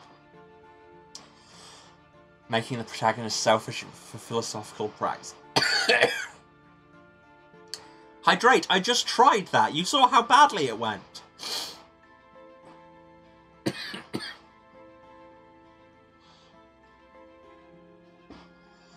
Oh. That's the real reason you need to remind me, you need to tell me to keep hydrating is because I need the practice. I'm very bad at it. Maybe stretch before hydrating. Yeah, valid. Anyway, we're alive again. You're back. You can feel the world again. The cold stone of the tomb. A weak gust of stagnant air. You rise. You rise again from the stone slab in the middle of your family crypt. And look closely at your arm. A new black mark encircles it. No, this is a bracelet that says hubris. Little else has changed in your body, born in you, although getting used to it will take some time. This death is behind you now. It's time to return to your life. You go to work in the morning as usual. Having returned to life, you do all you can to ensure that nobody learns about your death. Any attempt to find your killers and bring them to justice would only hinder your progress in the case. Those Legion soldiers were just following orders, and it's not difficult to figure out whose. Ah yes, everybody's favourite defence that is completely valid and in no way problematic. For now, you do your best to recover and commit to paper every instance and incident, every name, every circumstance. The once thin folder against Otten grows fatter by the day. One day, Prefect Elborn pays you a visit to see your progress firsthand. You've done great work, Brante. Commander Otten isn't even bothering to cover his tracks, I must say. This evidence alone would be enough to indict anyone. Anyone save for an Arknian nobleman, sadly. So your work here is far from over. I see you realize that. The way things stand right now, summoning an Arknian to trial in a court of law would indict us rather than him. It would be best to postpone the case for now, but keep the folder safe and secure. If we want to have any chance of getting him indicted in court, we need to make the nobles in the province recognize duels as acts of murder. This means defying a tradition of old, a road perilous and seldom travelled. It means enforcing the rule of law over the Anazot gentry. For now, Sir Brante, return to your other duties and pay particular attention to any dueling incidents. We will take our next step against Sir Otten when the time is right. I mean, our husband might die in the meantime, but you know. But hey, now we're a dangerous one. Event has happened. We now have the evidence we need to bring Darius Otten to trial. The requirement for Otten is the justice requirement for Otten is sentenced, and career requirement for face the court of honor are reduced by 1. Oh, I mean that doesn't actually matter because we already have maxed out justice. But hey, whatever. So now, where it said Stefan's Gambit. Stefan likes us, and thus we have consequences. Oh no. Let's just check the listings. Yeah, it says 8.9. Is that like you need at least 9, or is that between 8 and 9? And then how does the condition reduce by 1? Not sure where this is going. How this is working. Anyway. It's time for Stefan's Gambit. I love that show. You've hardly found any time for family matters this year. The events taking place in the city keep you busy at all hours. Tonight you come home extremely late. But the fireplace in the sitting room is lit. So lit. By the fire you see Stefan with a glass of wine. Your elder brother has been waiting for you. And he begins, "What is a man? A miserable..." No. Die, Stefan, you don't belong in this world. It's true. You take a seat in the chair by Stefan's side. Your brother keeps turning his glass with his long fingers. How long? How long are we talking? Emilio, we need to have a talk about Gloria. She flatly refuses to behave as she ought to. Her antics are ruining our family's reputation. If this situation persists, nobility of the sword will be out of the question. Brother, I do not wish her ill, but we have no right to sit idly by. Regrettably, Gloria will never truly be a part of the Brante family. Her origins are too tarnished. So it's our duty to find her a new family. It's high time Gloria got married. We can't just give our sister to a commoner, can we? Now could any noble wed her, knowing her origins? It's been a stumbling block for a long time, but I've finally found a suitable match for her. How long have you been thinking about this bad plan? His name is Jose El Pelletier. No! Not this guy again! He's a young nobleman of the sword, recently graduated from college, and now he has a position at City Hall. Do you recall a reception several years ago, where he couldn't take his eyes off Gloria? Pelletier has been obsessed with her ever since. Not even her lowly origins could deter him. Admittedly, Gloria does not reciprocate his affection just yet. Cool. Maybe we should just leave it at that line. So let us convince Gloria that becoming Sir El Pelletier's bride is her chance to escape her current situation. No! And then let us pray she comes to her senses and puts her rebellious ways behind her. No! Isn't this an ideal solution? No! After marrying El Pelletier, Gloria will be a noblewoman herself. Will be granted her the freedom she's craved since she was a girl. And then she can write poetry and do whatever else takes her fancy. I'll enter into negotiations with the El Pelletier family. Rumour has it Jose's father already has a future wife in mind for him, daughter of an important chancellery official. But Jose's passion must win out in the end, don't you agree? No! As for you, Emilio, please help me with Gloria. You're closest with her. You can make her see how beneficial this match will be. She must fulfill her duty to the family that took her in, after all. No! Stefan looks at you expectantly. You're at a crossroads. Will you accept your brother's plan, or refuse him? Will this marriage be a blessing, and for whom?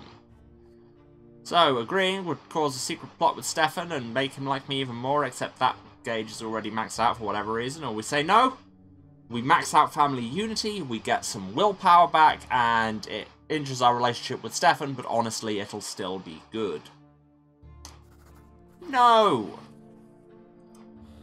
I'm trying to keep this family together. I will point at you, Stefan. Do you get my point? Because here it is. Your words slice through the silence of the sleeping house. You disagree with Stefan. Did you get that from all the no? And will not participate in his plots against your sister. Stefan does not say anything, but his grip on the glass tightens. Finally, you hear the sound of breaking glass. Glimmering shards fall to the floor. Stefan pensively contemplates the blood running down his palm. That's on you, my dude. Pity. What a pity our grandfather, Sir Gregor, is no longer with us. It would make both you and Gloria see reason. Neither of you is capable of grasping what family and blood mean. Sir Gregor tried to kill us all.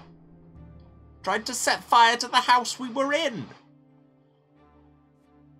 So I suppose I must bear this burden alone. Or you could not.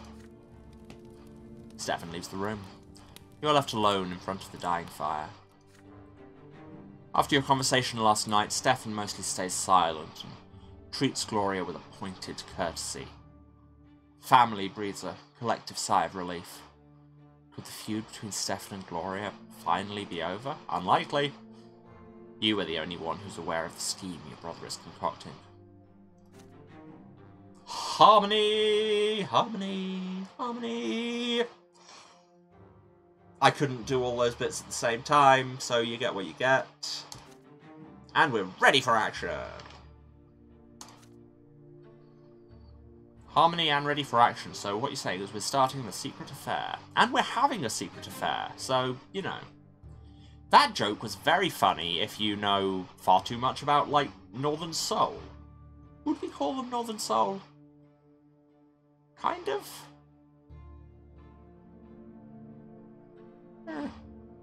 Anyway, let's have a consequence. Unity 10. So much unity. Let's have a moment of respite. Ah, what says respite more than crickets? Your work for the day is finally done. You hurry to the family home where peace and tranquility dwell again, at last.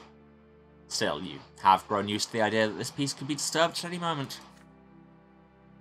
As you enter, Father walks down the stairs to greet you. He smiles, happily and warmly. Emilio, my dear son, You're spending so much time at work. Look, you can barely stand. You need some rest. Please, stay at home with us for a while. Surely your work can wait. You've earned yourself a moment of respite. That's the title of this chapter, after all. You consider his words for a moment, and agree. Overjoyed, Father takes your hand and leads you into the sitting room. You spend several days resting in the family home, where your troubles are distant and your family is close. They tell you their news, you carefully share yours. You spend the evenings together on the porch, just like in the good old days, listening to Father's stories of your family's history, sharing laughter over memories of childhood. It's late now. Cicadas buzz quietly in the garden. The windows of the bedrooms glow with warm light. You recline in a wicker chair with a glass of good wine. There is no place like home. I honestly like the complete lack of plot there. And all of our family lovers. Well, Nathan's also there. And 10 willpower. We're so full of power right now. Get in. Love some respite. The illegitimate girl. So Stefan isn't plotting, and Gloria likes us. Thus, consequence.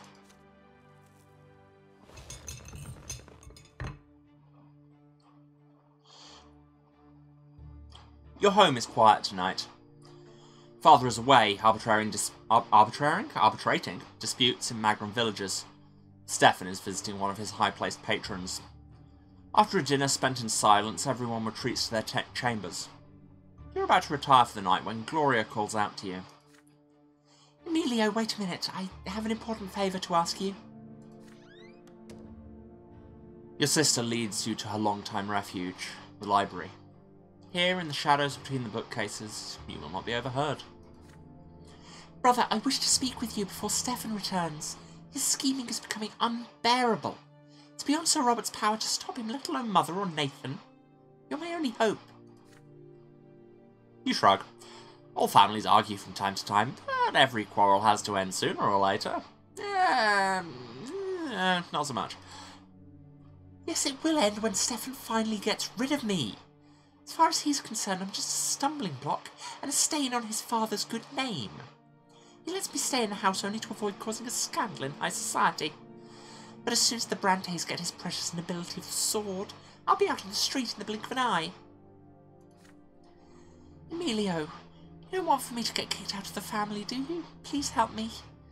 I need to convince Sir Robert to adopt me and make me legitimate. After that, it won't be so easy for Stefan to dispose of me. And then I won't bear the stigma of being a bastard anymore. I know Sir Robert would agree, if only by the virtue of the love he has for our mother, but Stefan is standing in his way. Tell me, will you help me? An illegitimate child who's never known her father, a stranger in the family. Gloria looks at you with hopeful, pleading eyes.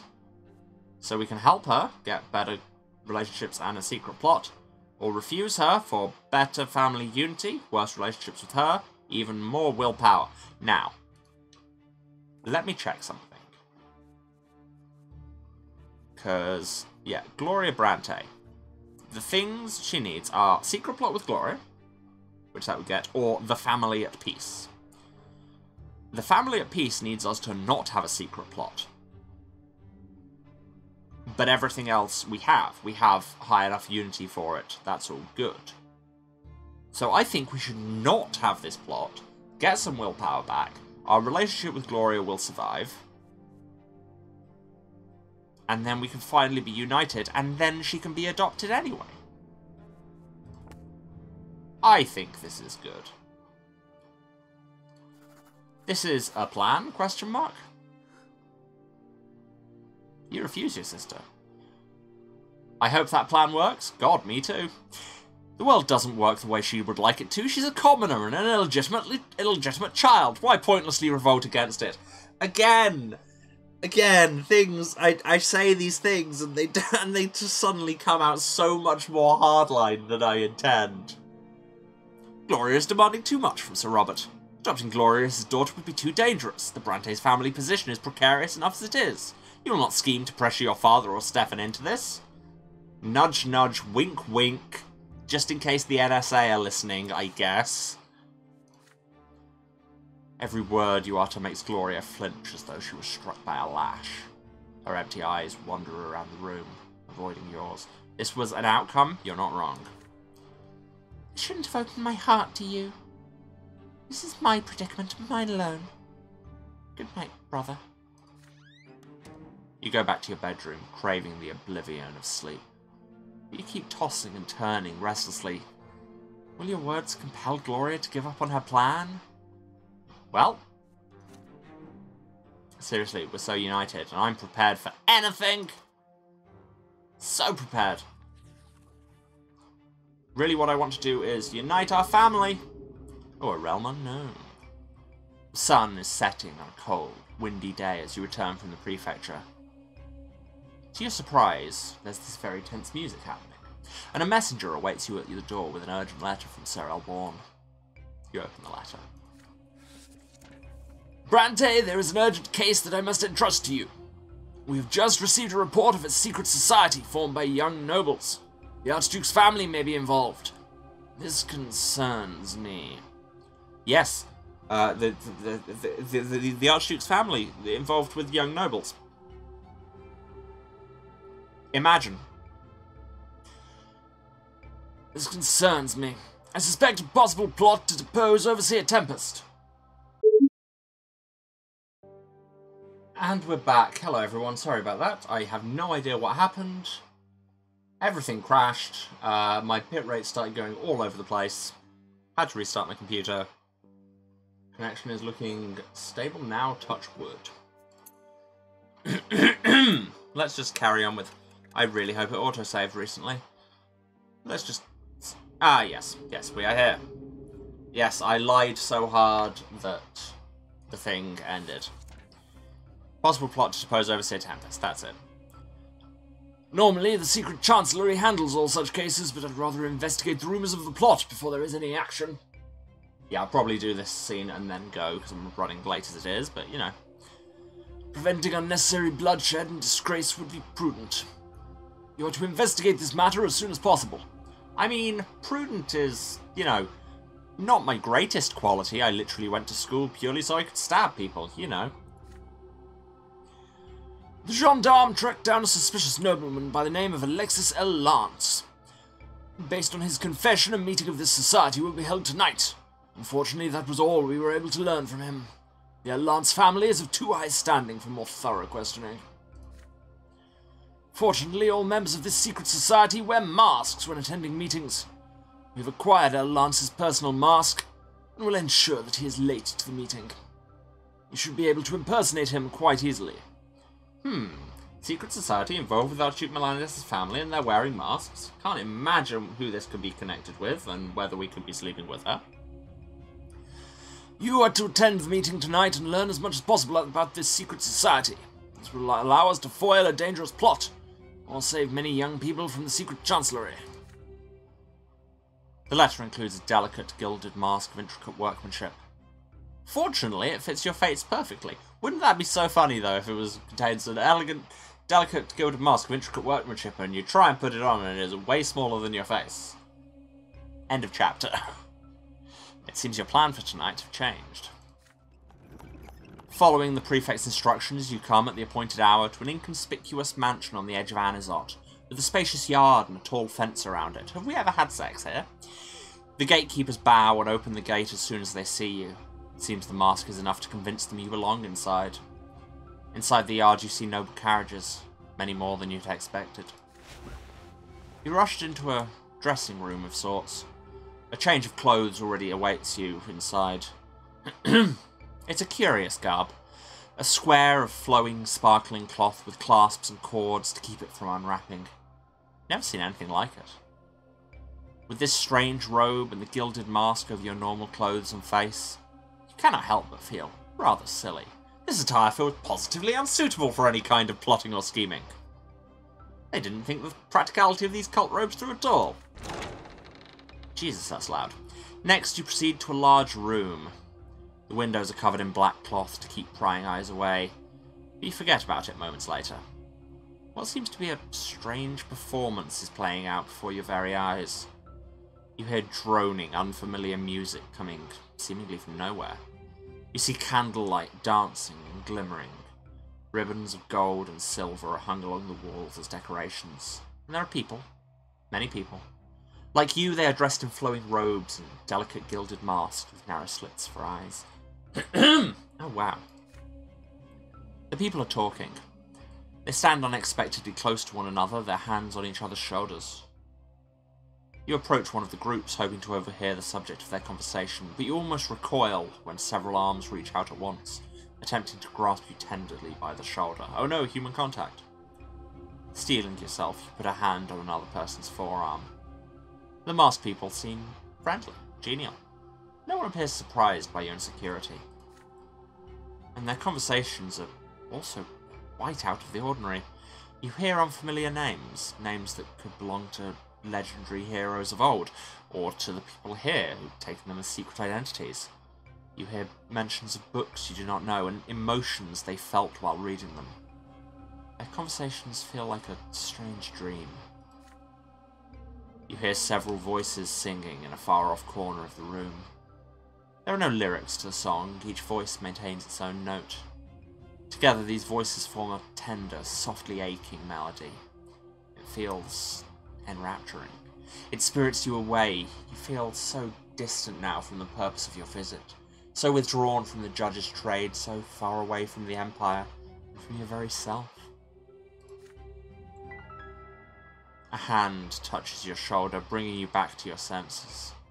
A pair of familiar eyes look at you intently from behind a glinting greenish-silver mask. They belong to Octavia. Oh my god, the shock! Who could have seen this coming? You pull back and bow to the Archduke's daughter. I believe I recognize the man behind this mask. I never expected to see you here today, my extraordinary human. But I must behave here. You'd best do the same. We are not alone. It would be best if we are not seen too close to one another. Yeah, again, would just disavow me in public. As for this place, Sir Brante, allow me to explain. This is my circle of Latterie. And before you ask, no, we do not plot, nor do we scheme. We have removed ourselves as far as possible from such machinations. This place is a little world of our own, a brief respite from tradition and noble customs, and other such fuss. Our gathering is but a pretense, a game of make-believe. We pretend we are neither nobles, nor citizens of the Blessed Empire, nor humans, nor Arknians, but the Latterie. Do you know what this word means? I would not be surprised if you have never heard of the Latterie. These days the people of Latterie are mentioned only in rare historical works. Long before us, in an age when this land was fertile and green, the Latterie lived upon the land that would become Magra. They were masters of a remarkable art. They could create worlds from nothing but their conscious minds. Many of these people come here for simple entertainment and a brief taste of freedom. Others seek a respite from the binding customs of the noble lot. Still others feel encumbered by their blood tides and ancestral obligations.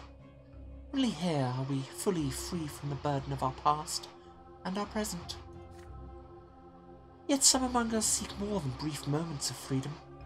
They are drawn here by a fascination with the Latterie, and their idea that our entire existence can be shaped by the mind alone. We strive to know the Latterie people for ourselves. We strive to continue their teachings. We strive to become them. If we happen to master the art of shaping worlds from our own minds, we may yet break free of the trap that is this harsh existence. Surprised by this, you ask her why she's telling you this so openly. She knows that the rituals of extinct races are held in the same regard as magic, punishable as such. In response to your question, Octavia suddenly takes off the golden mask and reveals a slight smile on her once hidden face. May your voice ne'er speak words of deceit. To great shame lies the path of untruth. Where an Arcnean lies, where a human denies, the Latari speak truly, forsooth. Was that a limerick? Are you answering me in a limerick? I think there's a certain number of times you've had sex, beyond which it becomes weird to just answer a question with an enigmatic limerick. I'm not afraid. The truth of the Latari matters more to me than any persecution, says woman who will never be persecuted. You came here in secret, wearing a mask, which means the prefecture has taken an interest in my little gatherings.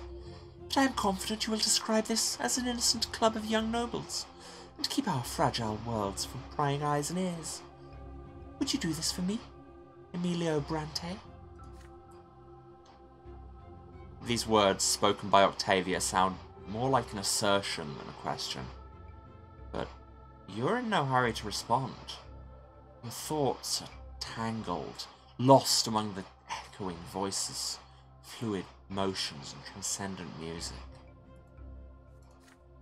This gathering is in violation of the law. This you cannot deny. All rituals of extinct races were banned at the foundation of the Empire. You may summon the gendarme here at any moment. You need only give a sign to the driver. And when they get here, the circle of Latari will be gone in an instant. You have proved to the city that not even the most noble of its denizens are above the law. But Octavia will never forgive you. You could, on the other hand, keep the circle of Latari a secret from Elborn, and report this meeting as a harmless gathering of young nobles looking for an opportunity to socialise. But if the secret chancellery ever takes interest in these meetings, you'll be powerless. Someone has already reported Octavia's circle to the prefecture. There's a very good chance these reports will continue. Perhaps if you tell Octavia of the danger she's facing, she will disband the circle herself. It seems unlikely. There's one more way you could resolve this predicament. With a piece of paper, some ink, and a bit of skill.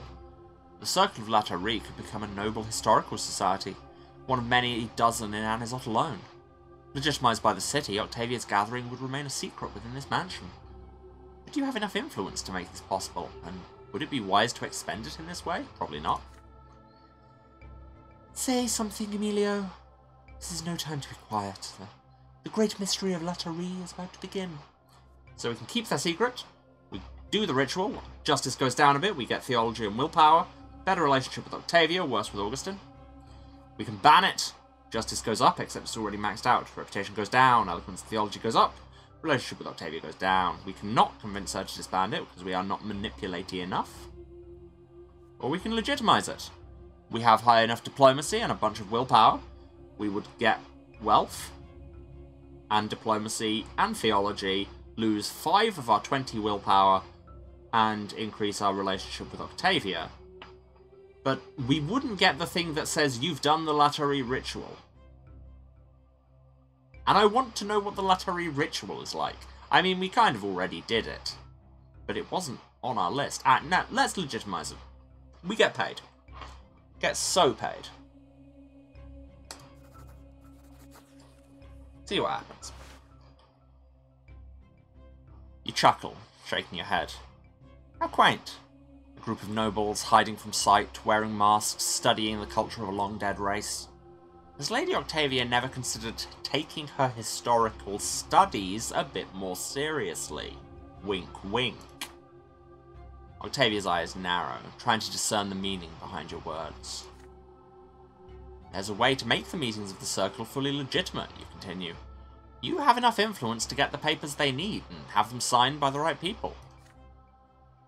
Octavia's face lights up. She continues your half-finished thought right away. Indeed. My dear Sir Brante, welcome to a meeting of our Imperial Historical Society. Surely you would be so kind as to procure us a proper plaque for the door. You nod. With a genial smile, Octavia extends her hand to you. You take it and kiss it gently. If only we were alone, so I could show you the full extent of my gratitude. But the great mystery of the night is about to begin. You should leave us. You'll bring danger upon the Circle if you're seen coming here again. You'd best get those papers prepared right away, kind Emilio. What? I wanted to do the ritual. wanted to do the ritual. And why would it be dangerous for me to stay, given that I'm going to legitimize this? Fine, I guess. The members of the circle are already gathering in the middle of the room, ready to begin their mysterious ritual. You feel dozens of eyes on you from behind the gilded masks. They will not begin until you leave the circle. Following Lady Octavia's suggestion, you change into your normal clothes and leave the mansion. The next day, you report to Elborn and put his concerns to rest.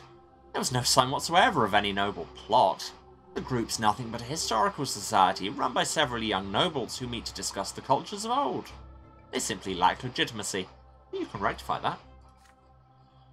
This sounds suspicious, Brante, and the Archduke's daughter is involved. I hope you know what you're doing. Sure don't. Either way, I'm glad we didn't sick the gendarme on them.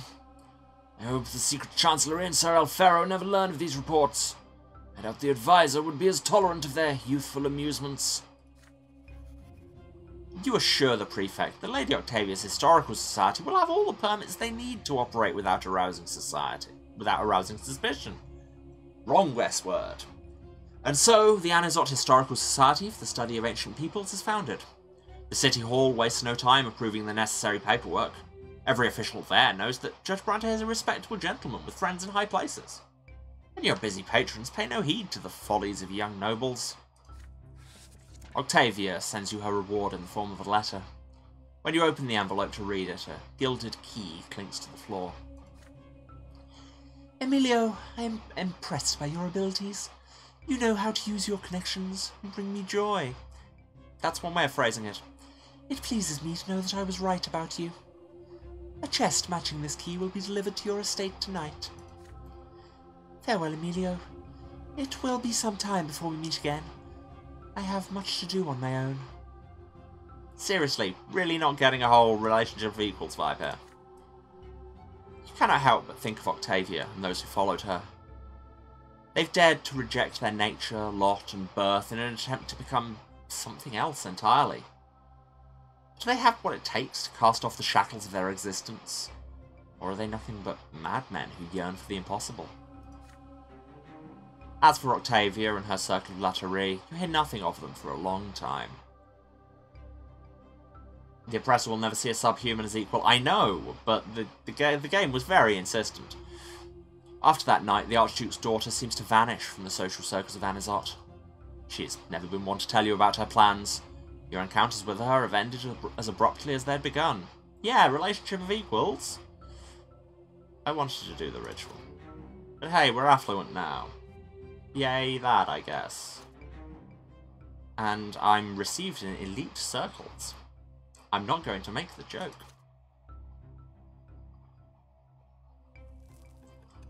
And we move on to 1143. We're 25!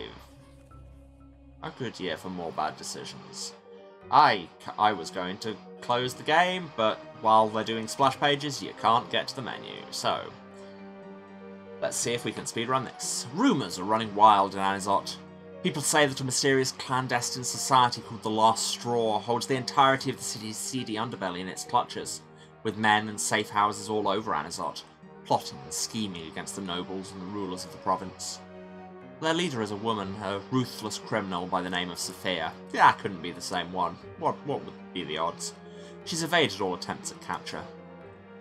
Common people both fear the Last Straw and sympathise with their cause. If the rumours are true, the city finally has someone who will stop at nothing to help the people claim their rights. Yeah, me! But who would support this secret organisation, and how did the insurgents manage to survive this long? No one in the city knows the answers.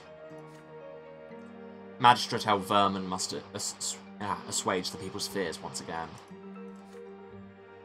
The vile mutineers and heretics who call themselves the Last Straw will be caught and executed very soon, and anyone who has given them money and shelter will meet the same fate. The secret chancellery will make sure of that. But even facing a manhunt, the Last Straw still endures. Slowly, but surely, the influence of this underground organisation is spreading throughout the city. Order goes down, we are now officially in unrest. Power of the people goes up, wealth goes down because it's been dropping throughout. threats and promises, well, we'll have to have those later, because, as I say, I am already running over time, and I have a thing in 10 minutes. So, yeah, we will return to this another time. It will be in a little while, because, as I have alluded to, and by alluded to I mean literally said repeatedly, next time we will be starting Mask of the Rose, when it's actually, you know, out in 40 minutes. Like, I won't be doing it in 40 minutes, but we will be playing it, and it will be out, and that will all be great. So, yeah. As I said on Twitter, Emilio Brante will return. We will finish this game, just because it's so interesting, and the story's going so well/badly, it's hard to say. But it'll be in a little while. It'll be after we finish the other game. So, yeah. Just time for the wrap-up. So, thank you all, as ever, for being here. Thanks if you've stayed to the end, even through our technical difficulties. Genuinely means a lot. If you've been watching this, you know where to find me. But just in case, this is twitch.tv/Serasent. That's SERASENT, the House of Hubris. Streaming live every Tuesday, Thursday, and Saturday at 2 PM British time. That is 9 AM Eastern, 6 Pacific. Other time zones are available. Do your own maths. Or hey, if you don't want to do the maths, why not give us a follow on Twitch? It'll notify you whenever we're around.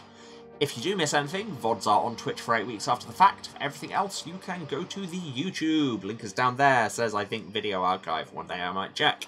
Or it is youtube.com/@houseofhubris, where you can find everything going all the way back to the end of the stream. I mean, I suppose the back end... The start of the stream is my point. Yeah, which is like 2.5 years of content, give or take a few hiatuses. Yeah, time travel, absolutely. How else do you think VODs work? Yeah, so go there, throw us a subscription while you're there, it doesn't cost you anything, and we'll get hot, fresh VODs in your subscription feed every Tuesday, Thursday, and Saturday, and now when I say that, I'm not lying, because they're uploading again. Sorry we went on a bit of a break, I was off doing things. What else? If you want to support me sleeping with the system in order to break the system financially, you could become my own wealthy patron, although maybe without the sex and total submission, I'd just continue to do streams. This has gone strange. Dear Twitch TOS, I'm not offering those services, but hey, you can cheer or subscribe on Twitch should you want to do such a thing. I'm not going to be late, I'm fine. We've all seen how well saying it'll be fine works. Yeah, so, cheering and subscribing on Twitch is good, and I will get money from it, but if you don't want to, or can't contribute financially, that's totally cool. Just turn up and hang out, be chill and be good to each other, and everyone's having a good time. If you want to find me elsewhere on the internet, then for the time being, at least until it finishes breaking, I'm still on Twitter. Why am I still on Twitter? Who can say? But you can find the link down there. It says Twitter. Or, again, that is Twitter, @House of Hubris. If you can't be chill, at least be funny. I mean, that's my usual tactic. So yeah, check me out on Twitter for selfies and memes and stream notifications and complaining about politics and occasionally being brigaded because I was on the news. That was a fun time that has now, mostly, touch wood, calmed down. Yeah. So yes, join me again this coming Saturday, 10th of June, 2 PM, as usual, when we will be starting Mask of the Rose, which I am looking forward to no end and have been for quite some time now. And yeah, take care of yourselves, be good to each other. We will return to the story of Emilio Brante eventually. But until then, love you all. Bye.